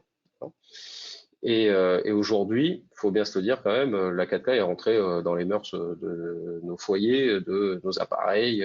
Donc aujourd'hui, c'est devenu légion la 4K. On parle même évidemment de 6K et de 8K, comme à l'époque quand on parlait de la 4K, c'était quelque chose de quasiment inaccessible de nouveau. Donc autant avoir bah, un écran pour moi qui respecte les deux, quoi, et je puisse faire autant de la photo, de la vidéo, mais encore une fois, pourquoi travailler avec un écran graphique? C'est pour avoir vraiment la justesse et avoir les couleurs, les vraies couleurs. Alors, quand je dis les vraies couleurs, c'est très important. Pourquoi? Parce que toutes les dalles de nos smartphones, laptops, ordinateurs portables, tout ça et tout, ne sont pas forcément vraies, ne sont pas réelles, elles ne respectent pas forcément les vraies couleurs. Les ordinateurs portables sont souvent très lumineux pour pouvoir travailler en extérieur. Et c'est très agréable hein, de se mettre dans un jardin, de se mettre à l'extérieur et tout, mais c'est pas fait pour travailler, faire du travail d'editing. En tout cas, juste et pro et avec avec un soin particulier, même demain pour n'importe qui veut sortir une très belle photo sur un tirage papier, je vous conseille de le faire évidemment chez vous, dans un univers avec un équilibre au point de vue de la lumière, quelque chose de bien équilibré. Mais surtout, les ordinateurs portables, comme je disais, sont très lumineux. Donc, du coup, qui dit beaucoup de luminosité dit on perd dans les détails et dit on passe à côté de plein de choses. Et à l'arrivée, qu'est-ce qui se passe quand on sort un print, un tirage sur un écran qui n'est pas calibré, et ben à l'arrivée, vous avez toutes les surprises du monde qui peuvent vous attendre. Donc du Je coup, peux, je peux un peu vous donner un exemple, c'est que si on ah ouais, fait un travail de traitement sur un écran, par exemple, d'un portable qui ne serait pas calibré, il va avoir tendance à être trop lumineux, comme tu le disais, et assez souvent un petit peu trop bleu. Donc, au moment du tirage, en fait, on va avoir l'effet inverse. Vous allez avoir un tirage qui va être enterré avec un peu trop de magenta,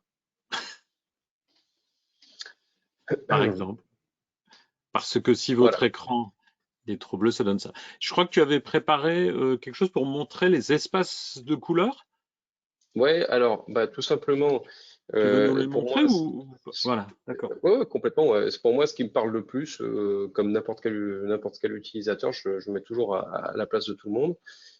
J'ai toujours beaucoup de questions. N'hésitez pas, évidemment, à me les poser, que ce soit après webinaire ou là pendant, sur les réseaux, sur Insta. Je réponds toujours et avec grand plaisir.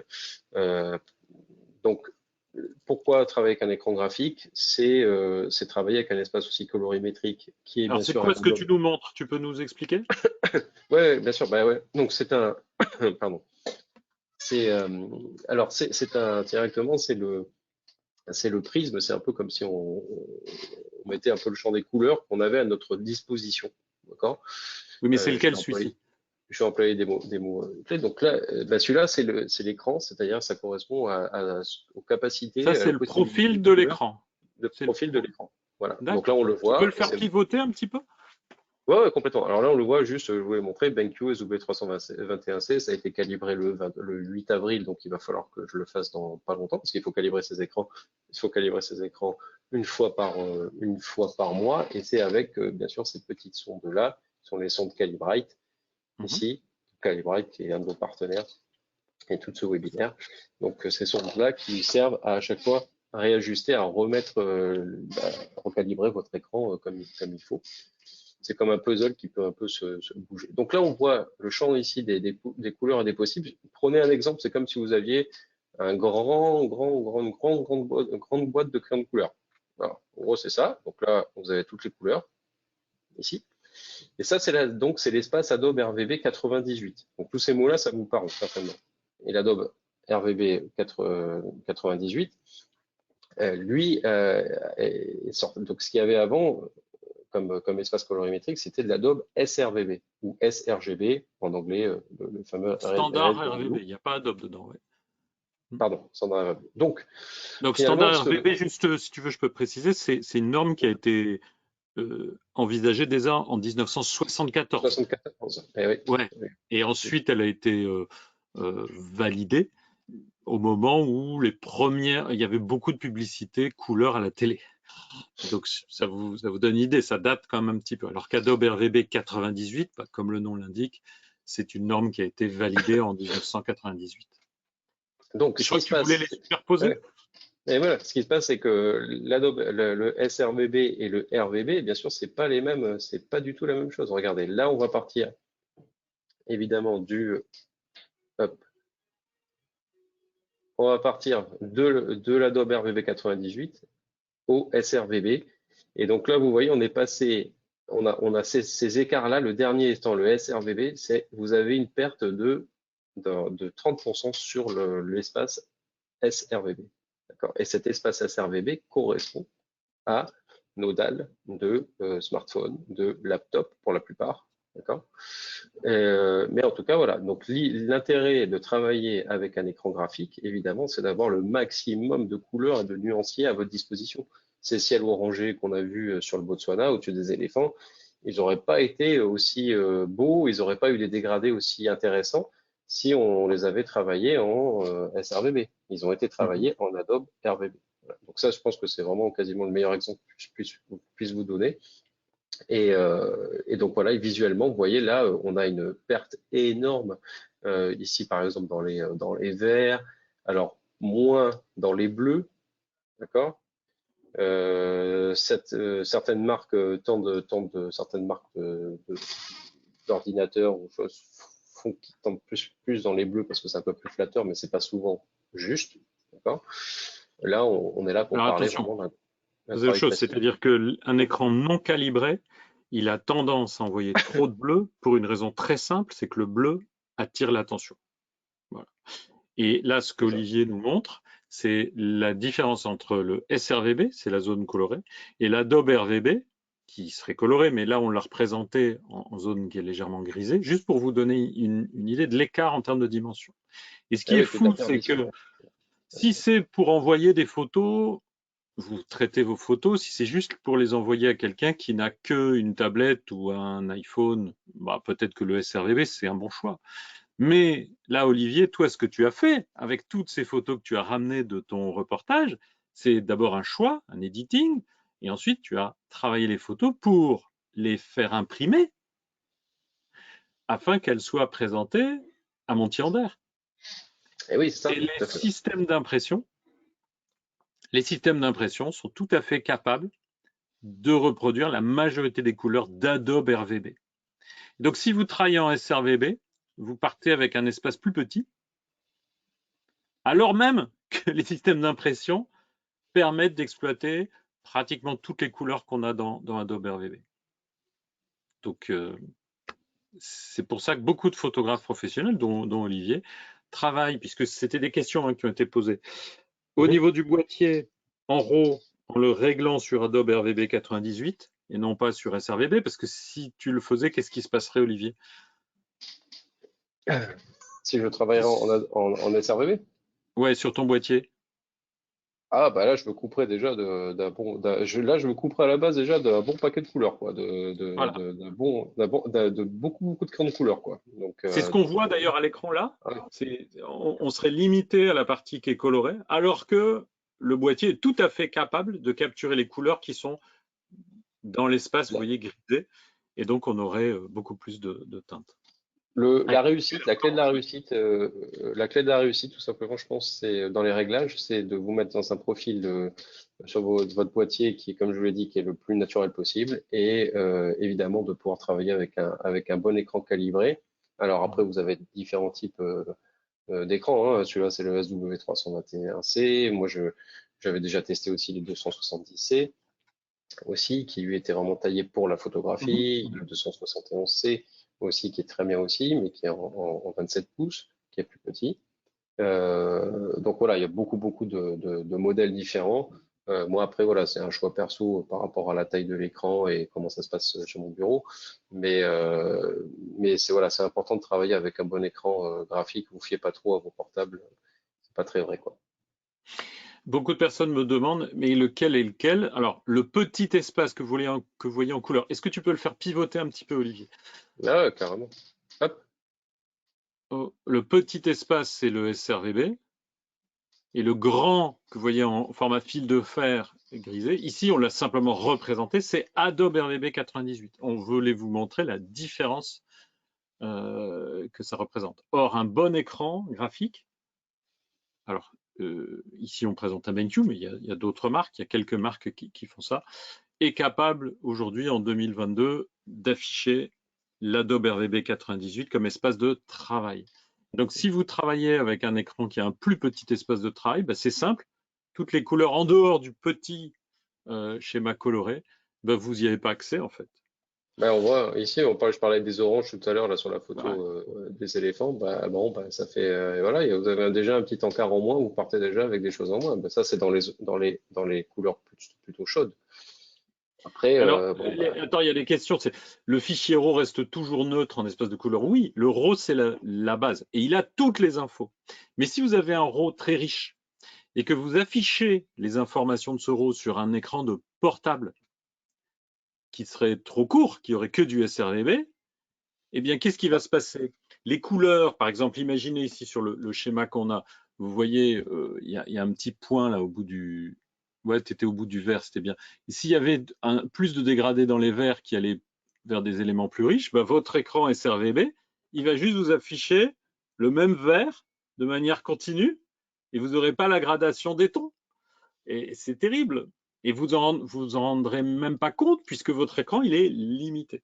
C'est pour ça qu'aujourd'hui, même les amateurs se piquent d'aller vers des écrans qui couvrent l'espace Adobe RVB 98 pour une très bonne raison, c'est que le jour, même si ce n'est pas tous les jours où vous avez besoin de faire un tirage, eh bien vous allez pouvoir travailler toute cette plage de couleurs. Sinon, bah, c'est réduit. Bah, Euh, c'est important. Alors, la bonne nouvelle, c'est que si vous avez un laptop, tout n'est pas mort parce que, effectivement, là, ouais. moi, d'où je transmets, d'où vous me voyez, c'est directement d'une caméra d'un laptop, mais comme il est relié à un écran graphique, et ben évidemment, je profite de toute la puissance et des possibilités de mon écran BenQ pour pouvoir avoir les meilleures couleurs et tout ça. Donc, Tu nous le voilà. remontreras Tout dans, est dans possible. quelques instants, puisque c'était bien de voir aussi que toi, tu as mis même la visière anti-reflet. Alors, beaucoup de gens me disent, ouais, mais t'es gentil, Adobe RVB 98, mais ça vaut cher. Eh ben, la bonne nouvelle, c'est qu'en 2022, il y a des écrans qui couvrent Adobe RVB 98, avec un écran qui a une finition au niveau de la dalle qui est mat. Est-ce que tu peux tourner ta caméra pour qu'on voit? Donc, mets juste ta caméra, coupe ton écran partagé et tu tournes vers ton écran pour qu'on puisse voir ton écran. Ouais. Attends, je vais. Alors, coupe, Tac. coupe l'écran partagé. Non, c'est le contraire. Alors, hop, là, pardon. Hop, tac. Voilà. Et là, voilà qu'on voit. Parce que la finition de l'écran elle-même, la dalle, ce qu'on appelle la dalle, si elle était brillante, ce serait très gênant pour la retouche. Tu me dis, hein, Olivier, si tu es d'accord avec ce que je dis, parce que tu m'en as Ouais, déjà parlé. Ici, ouais, on a une ouais, dalle ouais. qui a une finition qui est mate. Eh bien, il y a le petit frère de l'écran qu'utilise Olivier. Donc là, aujourd'hui, on est sur un SW 321C. Mais le petit frère, ce serait le SW 240, qui est un écran BenQ 24 pouces. Et cet écran 24 pouces qui couvre Adobe RVB 98 avec une dalle mat, avec la visière anti-reflet, il est à moins de 500 € TTC. Donc on n'est plus. C'était vrai, hein, il y a 5-6 ans encore, les écrans pro, ça valait un bras, quoi. Il fallait 1000 € facile. Eh bien, il y a des solutions aujourd'hui. Et un 24 pouces, un petit peu comme la config que tu as ici, là, ton 32 pouces, il est connecté à un ordinateur portable, on est d'accord. Ah oui, là, à ce moment-là, oui, parce que du coup, j'avais besoin, Voilà. j'avais pas de petite webcam sous le coude, donc du coup, Hmm. j'ai pris un laptop, quoi. Ouais. Donc bah là, tu peux remettre la caméra vers toi, Olivier, excuse-moi. Hop Je te là. fais faire Alors, pas de souci, hein, comme ça, moi, les gens voient, et puis, bon, de Voilà. toute façon, Non, mais dans les mon gens, ça bureau. les intéresse en général de voir ta configuration. Et donc, un 24 pouces, en plus d'un écran, pardon, oui, en plus de l'écran du portable, eh ben, ça va vous permettre de travailler votre photo sur le 24 pouces et d'avoir les barres d'outils, vos réseaux sociaux, par exemple, sur l'écran du portable, qui lui, il est plus limité en termes de couleurs. Ça te paraît bien comme explication pour les gens qui nous suivent? Oh, oui, oui, moi, ça me parle totalement. Donc, oui, oui. Après, est-ce qu'il y a des questions, peut-être sur le fil Ben, tu peux cela, revenir sur tes images hein, si tu veux. Et pour la euh, partie traitement, est-ce que il y avait d'autres choses que tu voulais partager avec notre audience? je pense avoir fait le tour, hein, c'est-à-dire de montrer vraiment pour moi ce qui était important. Bon, après, moi, je suis pas dans je suis pas non plus. Là, on voit dans les couleurs. C'est pas, moi, je suis pas dans le côté criard. Hein, je suis là pour essayer de retranscrire au maximum les couleurs que j'ai vues quand j'étais là-bas, quoi. Donc moi, ça me parle, par exemple, quoi. Donc même si le fichier, la photo va pas sortir comme ça, hein, ça c'est évident, hein, c'est sûr, hein, pour avoir en plus derrière une sorte de soleil comme ça et tout ça. Mais j'aime bien parce que j'aurais pu prendre ce soleil un peu plus haut. Et finalement, j'aime bien parce il est un peu caché. Mais moi, On ce qui voit pas m'intéresse ton aussi. image là si tu partages pas ton écran, Olivier. Non, pardon, désolé. Je suis tellement dedans que. Non, mais je sais. Ouais, donc je disais que oui, qu'au départ, les couleurs vont pas sortir comme ça, hein, comme on l'a dit, sur le boîtier. Donc après, c'est vraiment un travail, 50%, c'est le boulot d'après, quoi. Donc là, on voit aussi sur le travail sur les pic-bœufs, sur le dos de la girafe, vous voyez, c'est pas des couleurs qui sont criardes, quoi. On est vraiment sur vraiment, pour moi, j'ai tellement été formé à l'époque chez Reuters pour avoir de la justesse dans les images, vraiment quelque chose de très journalistique, quoi. Finalement, sur un mix entre le reportage photojournalisme et animalier, et avec mon œil. Donc c'est un peu, je pense que c'est ce qui fait certainement ma patte, c'est d'avoir cette approche-là, quoi. Donc, euh, Mhm. donc voilà, là on voit les couleurs, elles sont vraiment, bah, pour moi, elles sont vraies, quoi. Voilà, quoi. Elles sont pas exagérées. Là, par contre, on voit que il y a là-dessus, moi j'ai voulu adopter plus.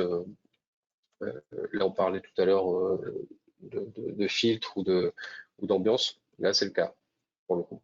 C'est-à-dire que là, pour moi, c'est une ambiance un petit peu plus fin de journée, un petit peu plus dans les tons dorés, quoi.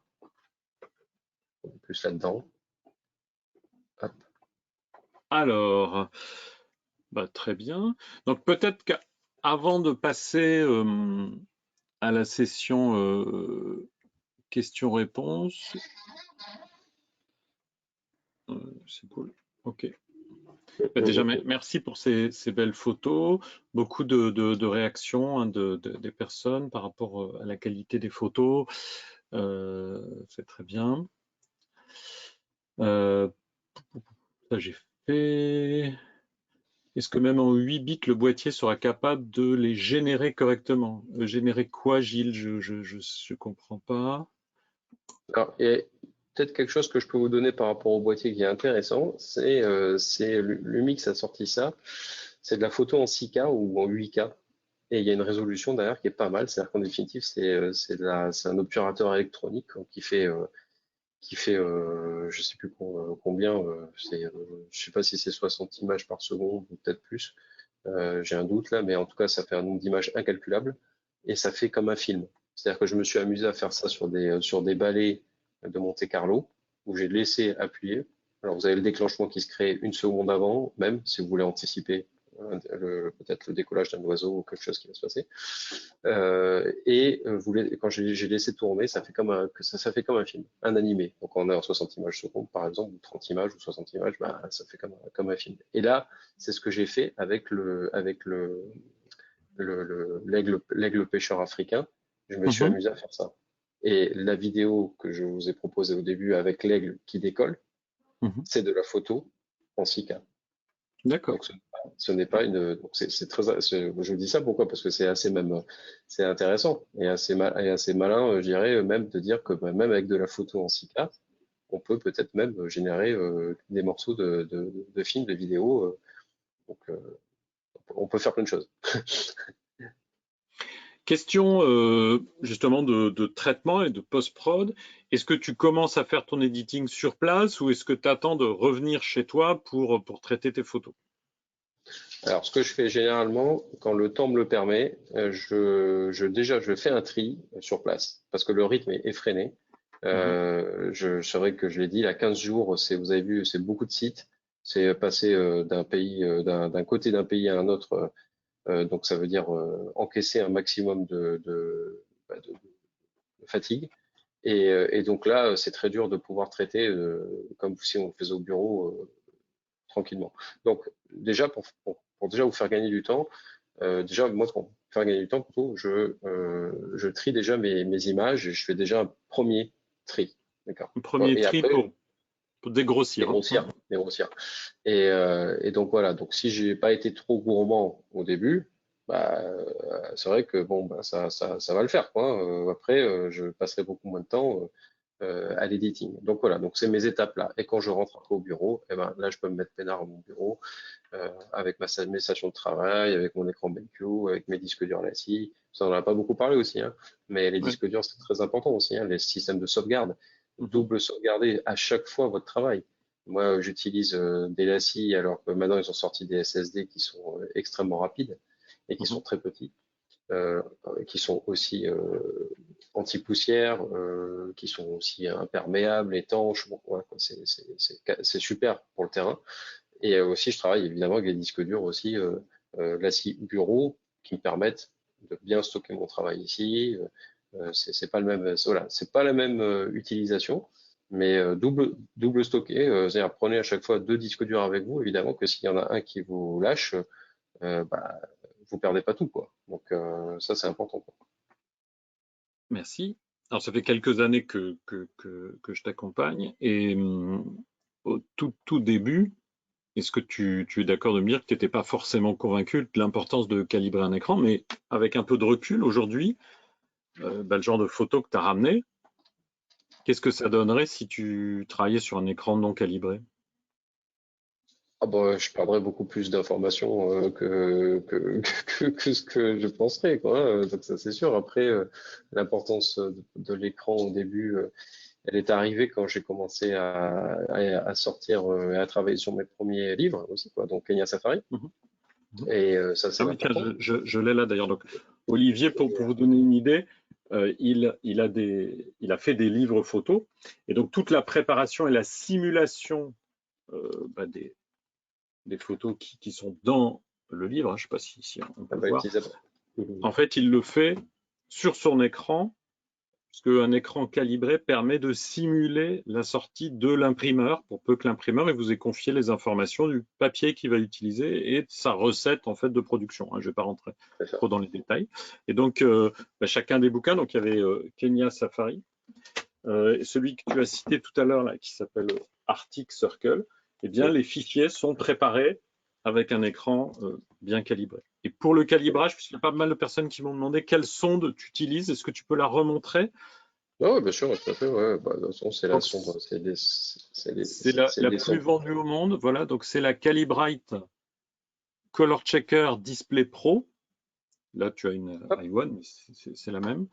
Et donc, il y a des versions avec des budgets entre, j'ai plus le prix exact en tête, mais entre 180 euros et 290 euros pour la plus Mhm. onéreuse, qui permet de calibrer votre écran aux petits oignons et du coup d'avoir, ce qu'expliquait Olivier tout à l'heure, un point de départ neutre sur lequel ensuite, puisque vous avez votre point de départ, vous savez exactement la tête de votre fichier, comment il a été capturé par votre boîtier. Il vous est affiché un petit peu brut de décoffrage, c'est-à-dire pas forcément de manière jolie, mais au moins vous voyez la vraie tête de votre fichier. Et à partir de là, du coup, vous pouvez faire votre travail de retouche qui est de jouer sur la luminosité, le contraste, la saturation, tous les éléments qui vous permettent d'atteindre vos choix créatifs. Et on pourrait remontrer peut-être la photo de... euh, tu l'avais dans Lightroom tout à l'heure, là, de le coucher de soleil. Oui, Alors. tu l'as dans le coucher de soleil avec les éléphants? Ouais, c'est peut-être celle-là. Parce qu'il est là, quoi. Donc là, on part d'un fichier qui est assez, qui est brut, hein, comme ça, hein. Voilà. Et après, on va travailler ces zones d'ombre. Et la photo, au départ, elle est prise d'une manière aussi symbolique parce que c'est impossible de surexposer une photo comme ça tout en gardant un ciel avec un soleil derrière correct. Donc Bien sûr. ça déjà, c'est sûr. Et c'est pour ça qu'après coup, Au il traitement, faut pouvoir. tu vas utiliser des calques et puis tu vas C'est ça, retrouver l'ambiance que c'est toi, ça, tu as c'est ça. perçue quand tu as fait la prise de vue, mais que le boîtier pourra jamais choper. On le sait que les couchers de soleil, il faut presque toujours venir retravailler la couleur pour retrouver l'impression qu'on avait sur le terrain. Et ça, c'est possible en ayant comme outil donc cet écran calibré. Voilà l'info. Là où je me suis rendu compte de toutes ces données, Mhm. effectivement, c'est à force d'avancer effectivement dans mon métier, ça c'est évident, mais le tirage, comme tu l'as dit, des prints, c'est-à-dire que là, Ah du bah, coup, je vends, j'ai les commandes de tirage de photographie d'art. Alors, sur mon site, sur le shop, du coup, je les alimente assez régulièrement. Et donc, pour moi, c'est très important parce que c'est du tirage de photographie d'art, donc il faut que ça soit le plus juste possible. Les livres, évidemment, avec la sortie print, travailler avec un imprimeur, pardon, c'est très important parce que mhm. je me suis même aperçu avec Arctic Circle, j'ai même pris le profil de l'imprimeur à un moment donné, le profil colorimétrique de l'imprimeur. Donc, c'est-à-dire que là, carrément, je suis allé chercher le profil de l'imprimeur pour voir qu'est-ce que lui, il voyait sur son écran. Mais moi, encore une fois, je vous laisse même pas vous imaginer si je le voyais sur un écran qui était pas juste ni calibré, quoi. On parlerait pas le même langage, quoi. On parlerait quelque chose de complètement différent, de Parce que là, faux. en l'occurrence, ton Voilà. imprimeur, il n'était pas dans le même pays. Je crois que ton imprimeur était au Portugal, c'est ça? Ah non, tout à fait, ouais, ouais, et Toi, donc, tu étais à Nice. les euros, ils sont au Portugal, et donc à ce moment-là, alors c'était un choix parce qu'il y avait charte environnementale, non Mhm. pas pour faire travailler des gens étrangers, mais parce que bah, pour moi, ça respectait les chartes de l'environnement, et que vous savez que le cœur de mon métier, c'est la protection de l'environnement, et que l'imprimeur répondait à ces critères-là, Mhm. plus qu'à d'autres imprimeurs dont j'avais fait faire des devis. Et donc là, ben là, il fallait pouvoir échanger. À un moment donné, il y a eu quelques images où on avait des questions. Et c'est pour ça que c'était important d'avoir un bon écran aussi. C'est des petits cas de figure, mais c'est pour vous montrer que voilà, quoi, c'est quand même assez global et complet de travailler avec un écran graphique, quoi. Tu veux bien nous afficher un truc avec des animaux? Alors, Ouais, très simplement, on vous l'a expliqué,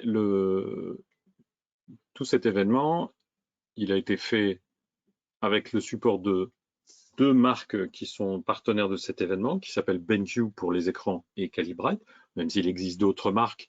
C'est en tout cas les produits qu'Olivier utilise tous les jours. Et puis, il y a un partenaire qu'on n'a pas encore cité, qui est la société LDLC, notamment le site LDLC Pro, qui, autour de l'événement qu'on a fait ce soir, a décidé de vous faire des offres spéciales. Alors, je vais faire le vieil effet de base. Donc, en utilisant ce code, vous avez, si vous allez sur le site de LDLC, 10% de remise sur les écrans BenQ jusqu'au 6 mai, dont le SW240 dont on a parlé. Donc avec le code photo, ça va, c'est pas trop dur à retenir. Si jamais vous êtes tenté par l'achat d'un de ces écrans, eh bien vous aurez 10% de remise. Et je crois qu'en plus, c'est sans frais de livraison.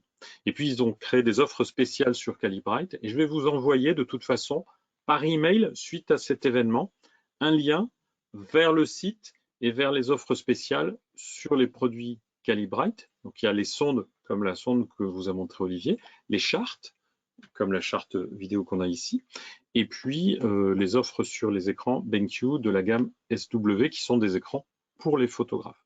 Mais un point important qu'on nous pose souvent, et ça faisait partie aussi des questions qu'on n'a pas encore abordées, pourquoi il nous fait une mise à jour? non, ça va, c'est moi qui c'est moi qui essaye de le passer après. Est-ce que c'est important d'avoir un écran 4K? Alors, tu as un peu répondu, mais si je te pose la question, pourquoi choisir un écran 4K plutôt qu'un écran qui serait de qualité type HD ou 2K? Bah, c'est pour faire la vidéo, évidemment. Voilà. Donc, si vous faites que de la photo, vous pouvez vous contenter d'un 24 ou 27 pouces qui n'est pas 4K. Par contre, visez quand même, ce qu'on a dit tout à l'heure, c'est un espace de couleur Adobe RVB 98. C'est pas la même chose, hein. La résolution de l'écran n'est pas liée à la gamme de couleurs. Et si vous faites de la photo et en même temps de la vidéo, comme Olivier, eh bien à ce moment-là, vous allez plutôt choisir un écran 27 pouces 4K, donc qui s'appelle le SW271C, ou celui qu'il a utilisé ce soir, qui est le SW321C. On va pas trop vite, Olivier, parce que ça rafraîchit pas. Je suis désolé, ouais. Et le SW321C, donc c'est un 32 pouces qui couvre Adobe RVB 98, donc c'est super pour la photo. Et comme il est 4K, il va vous permettre de retrouver le niveau de détail, par exemple, d'une caméra type vidéo 4K. Si vous faites que de la photo fixe, un 4K, c'est sympa, mais c'est pas indispensable. Donc je préfère vous le dire.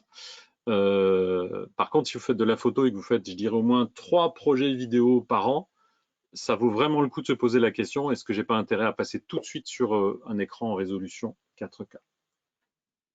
Voilà. Petite question à laquelle je vais répondre. J'ai une Color Monkey et le logiciel dédié n'existe plus. Mais vous pouvez faire des mises à jour sur le site calibrite.fr ou calibrite.com et aller sur les pages françaises, vous allez pouvoir faire une mise à jour du logiciel qui fonctionne très très bien, même avec une ancienne sonde qui s'appelait Color Monkey. Les logiciels ont continué à être mis à jour, donc il n'y aura pas de souci. Alors c'est un peu long la question, donc je ne vais pas rentrer dans trop de détails. Peut-on avoir le nom de l'imprimeur, s'il vous plaît? Alors l'imprimeur, il est, je crois, au Portugal et c'est Maya Douro, hein, c'est ça? Exactement. Vous pouvez y aller, Maduro. vous pouvez y Mais aller de ma part. Voilà. Donc, très très bon imprimeur. Bah, en tout cas, si vous avez l'occasion de voir l'ouvrage Arctic Circle, vous pouvez vous rendre compte du travail qu'on a réalisé avec cet imprimeur et aussi avec l'équipe d'Arctic Interaction, évidemment, quoi. voilà. Deux, trois questions qui restaient. Donc, on a répondu à la question le 4K et le rapport avec les projets vidéo. Il y avait une question, quel est le budget pour un séjour tel que celui que tu as fait au Botswana? Le budget global. Ah, bon. Bah, de toute façon, pour un budget global sur un safari sur une quinzaine de jours, il faut que vous comptiez entre 7 000 euros et, euh, et 12 000 euros. Voilà. Entre 7 et 12 000 euros, d'accord. Voilà. Euh, Après, il faut bien prendre en compte que c'est en traversant tout un pays, hein, on est oui. bien d'accord, Et hein. tu y es resté combien de Ouais, temps? 15 jours. 15 jours. Hein. Euh, je Après, ne je mets des comprends pas la... fourchettes. Pourquoi? Parce que ça dépendra du standing que vous allez choisir dans votre hébergement aussi, évidemment. C'est ça. Parfait. Et puis, est-ce que tu travaillais au niveau du réglage de ton boîtier en température de couleur automatique ou est-ce que tu faisais une balance des blancs? Comment tu as travaillé par rapport à ça? Bon, alors généralement, moi je mets souvent en EABC sur les Lumix. EAB, c'est l'automatique en termes de balance des blancs, et le ABC, c'est un autre automatique. Moi, généralement, je mets celui-là, ça fonctionne plutôt très bien. Quand Ok. ça fonctionne bien, je me prends pas trop la tête pour aller non plus me compliquer trop la vie. Donc ça fonctionne très bien. De même que les ISO auto fonctionnent très bien aussi, à moins que il faille passer en manuel à un moment donné pour mettre un seuil de limite. Aussi, en ISO auto, vous êtes obligé de mettre un seuil de limite, mais ça fonctionne très bien. Donc faut quand même le dire. Donc non, balance des blancs automatique, voilà. Pas besoin d'aller encore paramétrer tout ça, parce que plus vous rentrez dans les paramètres là, plus vous pouvez louper et vous passez plus de temps sur votre boîtier plutôt qu'à regarder ce qui se passe avec l'hippopotame qui va ouvrir sa bouche et qui va attendre. Bah, peut-être vous allez attendre peut-être au moins 3 quarts d'heure de plus pour que peut-être il fasse la même chose, voire peut-être plus. Oui. Alors, question de Jean-Jacques. Que vaut l'autofocus Lumix? Parce que lui, il dit qu'il a souvent été mis en défaut. C'est vrai, c'est vrai, c'est vrai, c'est vrai. Tout le monde le sait. C'est un point très important sur lequel Lumix doit continuer de travailler. Ayant été ambassadeur aussi pour d'autres marques, hein, comme Hum, Nikon ou quoi, je connais bien les autres fabricants puisque j'ai travaillé avec leur matériel. Et comme je le fais avec Lumix depuis déjà plusieurs années. Pour rappel, j'ai été ambassadeur 2 ans chez Nikon et chez Lumix, ça fait la 5e ou 6e année que je suis ambassadeur avec Lumix.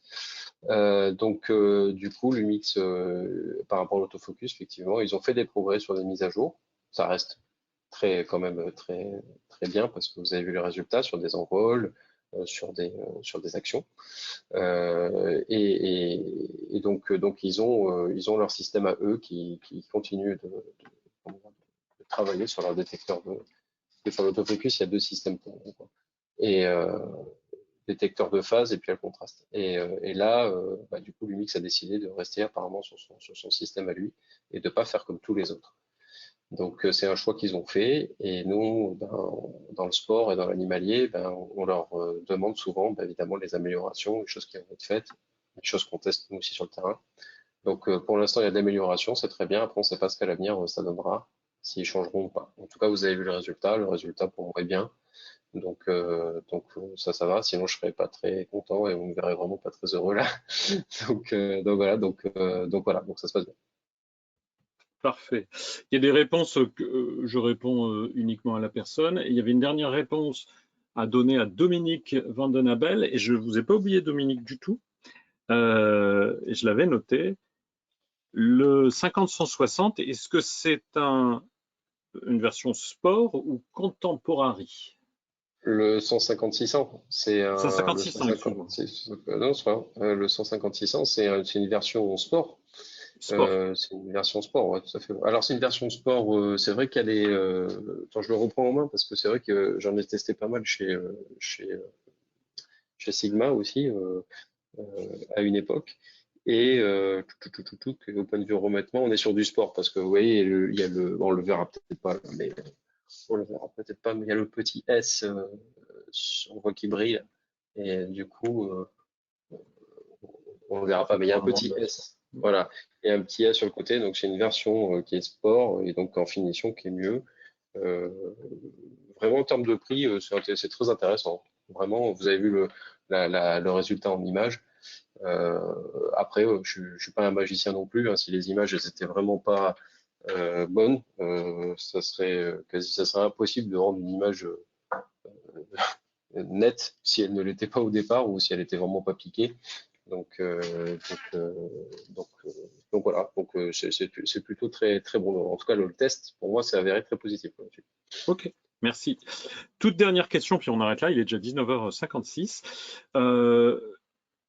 Est-ce que on peut ajouter un doubleur sur ton 150-160, 150-600 sans trop de pertes?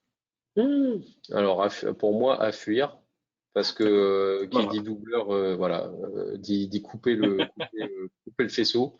Et c'est-à-dire perte, c'est un peu comme si vous mettiez encore quelque chose entre l'optique et le boîtier, et du coup il y aura une perdition derrière. Donc c'est vrai que déjà sur des optiques qui sont déjà pas trop moins chères, beaucoup moins chères que ce que ça devrait l'être ou de leurs concurrents, ils ont une bonne qualité de piqué, mais il faut pas non plus trop les pousser, je pense.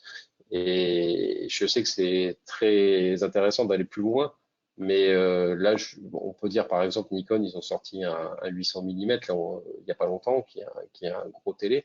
Bon, là, on est sur du 600 mm. On n'est pas sur les mêmes ouvertures hein, aussi, hein, je le dis aussi. Mais je peux dire Mhm. en termes de longueur de focale, Hervé, 600, ça reste quand même très très très bien pour de l'animalier. Moi, j'ai toujours souvent bossé avec du 400 ou du 500 à une époque. Ça marche. Voilà. Merci Voilà. beaucoup. Donc, Et ben, merci beaucoup à toi. Merci pour cette présentation, Olivier. C'était super. Des très belles photos. Pour tout le monde, je vous rappelle, donc, vous allez recevoir un email d'ici demain soir avec la possibilité de regarder le replay. Vous pouvez l'envoyer aussi à des amis si vous avez envie.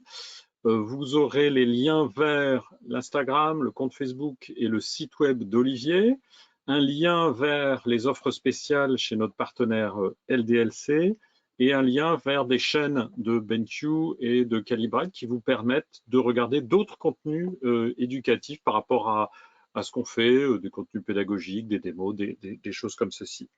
Je vous remercie. Vous étiez plus de 140 à nous avoir rejoints ce soir et je vous dis à bientôt pour un prochain événement.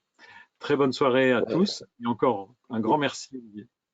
ben, merci pour votre invitation. Et je mettrai la vidéo ce soir hein, sur Instagram si vous voulez voir la vidéo avec le son. Absolument. Oui, oui, c'est très bien ça. À Voilà. bientôt. Au revoir et Merci à vous merci beaucoup. d'avoir tout suivi. Merci, au revoir.